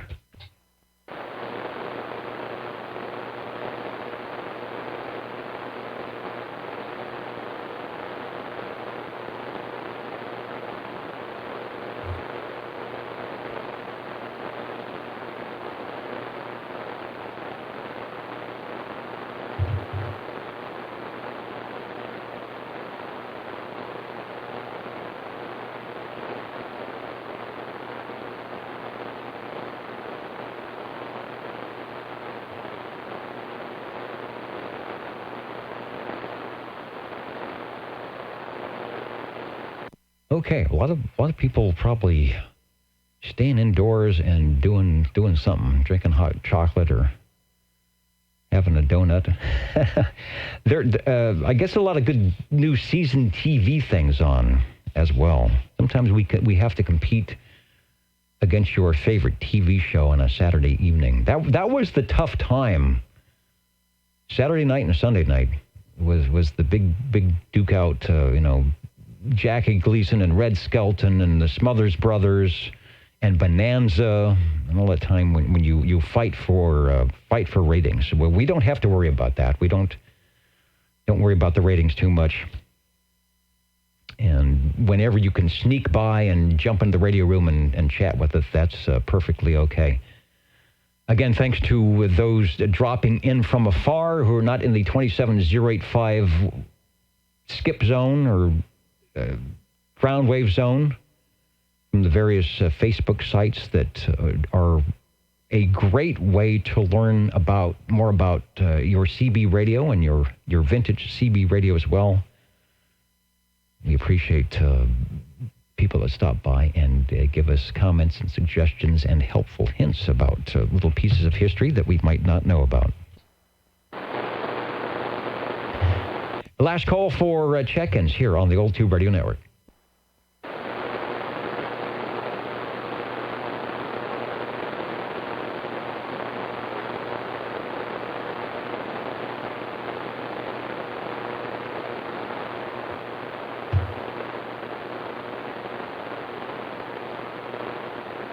And as they do so well, Mr. Announcer and our Old Tube Radio Orchestra.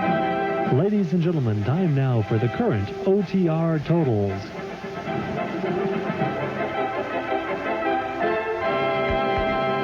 And I'm reading the strip. It says, net controller straightens his tie and adjusts jacket before giving the totals for the evening. 46 SWLs tonight. When we do the 2020 year-end total, I don't know if that will be in our less than stellar department or not. Normally we'll get in 50 or so. We'll see. Radios 8,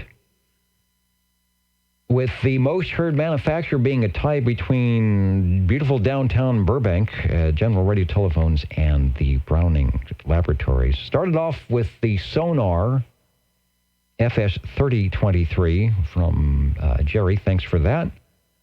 Mr. Ed brought by the Browning Golden Eagle R68 T68, followed by Paul on the General Radio Telephone Super MC8, the first of the General Radio Telephones sort of beefed up with the moniker Super and extra stuff. Got it by the FCC until, the MC12, and then the FCC said, we see what you're doing. Radio number 4, Mr. Ed on the Browning Golden Eagle Mark III SSB, the Regency Imperial Double Sideband AM, one of my favorite radios. Radio number 5, checking in from Paul. That radio, if you have a Regency Range Gain or Range Gain 2, basically the same radio. It just doesn't have it's got 2 less tubes because it doesn't have the sideband in it, but great audio. Radio number 6, the General Radio Telephone MC5 from Jerry, always sounding good. Mr. Ed on the Tram TR27E for Radio 7 and Radio 8, the ICO Sentinel 23, which you just heard moments ago. The Old Tube Radio Network. I hope you are able to do something like this. Vintage Get on the Air Night, Mr. JT SWL21. Check out the Old Radio Night live on YouTube. and the ground wave and its affiliated cacophony. And get your own thing started. Also, if you're working on your amateur radio license, getting your ticket for either an upgrade or starting to, getting the first deal, go for it. You will be glad, as they say on the air, you'll be glad you did. A lot of us, when we first started, I think there was only one of us who had our ticket. And now everybody, not everybody, but a lot of people do. So you never give up the 11-meter thing. You really don't. It's fun. We make it fun, but lots of good stuff coming up on all the bands as Cycle 25 happens. So your 25 watts, your 5 watts on a wire may amaze you when the bands open up. 73, everybody, the Old Tube Radio Network. Thanks to SearchLawrence.com and Frodex for the Nixie tubes, and I hope the audio was back where it's supposed to be, up on the video, on the audio side. So, well, check that out. We do archive at oldtuberadio.net. Go to the archive button, click on the OTR magnetophone, find the date, and whether it's an SWL or Old Tube Radio check-in that you would like, and you can listen in and give yourself a radio check. Good night, everybody, from the Old Tube Radio Network. Thank you very much, Dennis. Brian, what radio are you on tonight? I'm on the 101. Okay, nice and smooth. Like I said, their signal is S8, S9, but it's deceiving. Because I hear it and I look over and said, oh my gosh. And who else had Dave? I don't know what he was doing, but his was like that, just smooth. It's just loud and smooth. Yeah, Dave always does have really nice audio. And doing a little antenna work here, so putting up something new, and again, it's only sitting 3 feet off the ground, so I'm really surprised you have that nice of a copy on me, but I'll take it, man. Hey, I'll give it.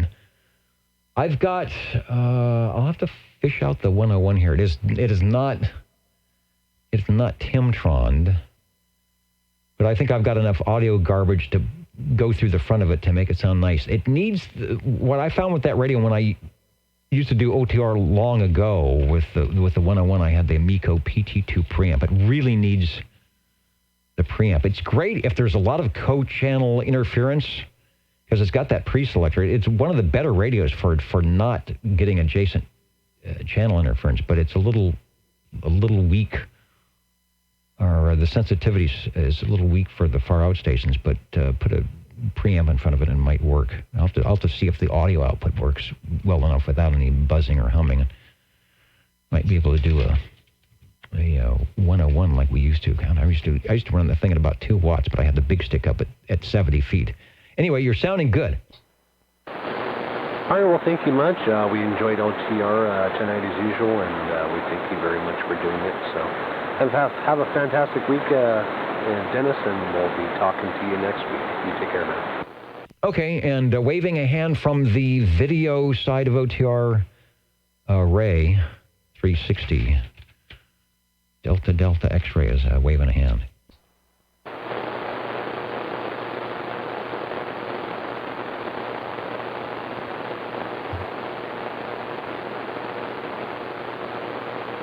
And good night, OTR, and of course, Bozo Control. Well, that was a half-hearted honk.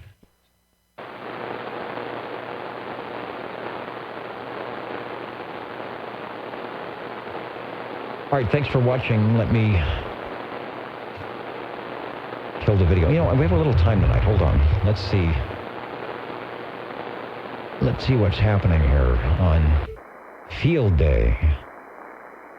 I don't think 20 meters is open, not with my bad antenna. I think there's some 40-meter field day. Nothing. Broadcast stations. How about some 75-meter field day? There's some AM guys. 3870. Guys on 3870.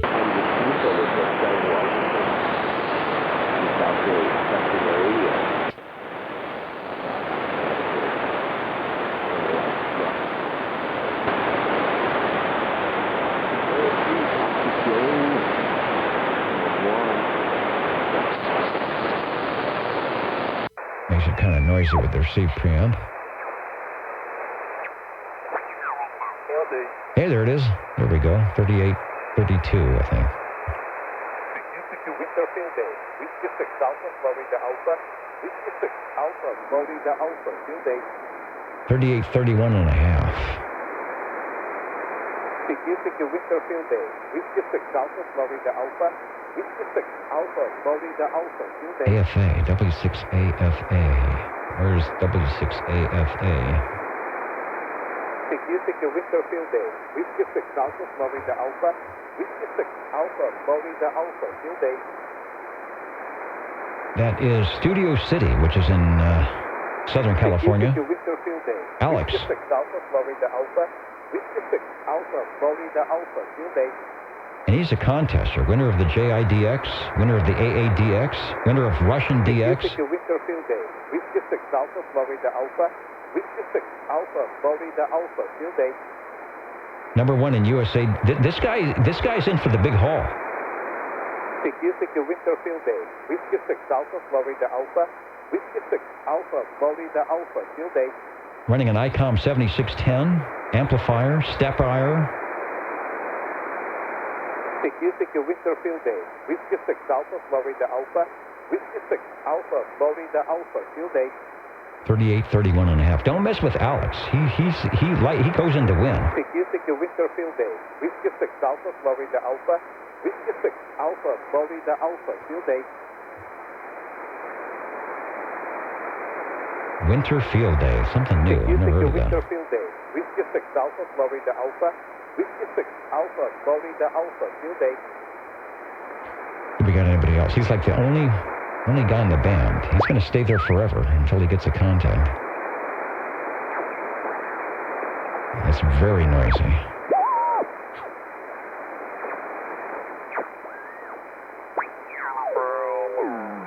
Kenwood PSIT official there. Mas gusto niya yan dahil mas maliit.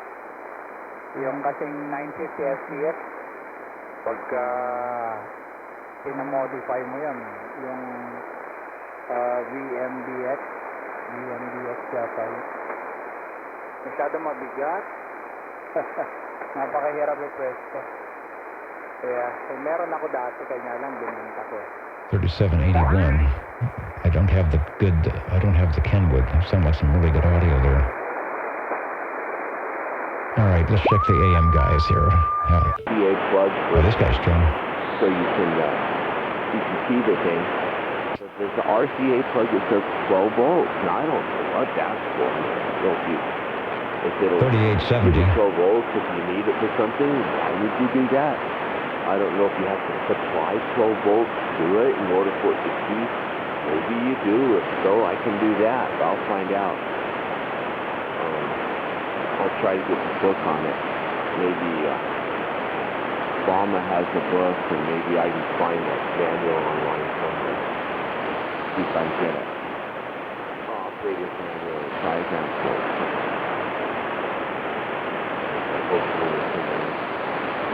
Yeah,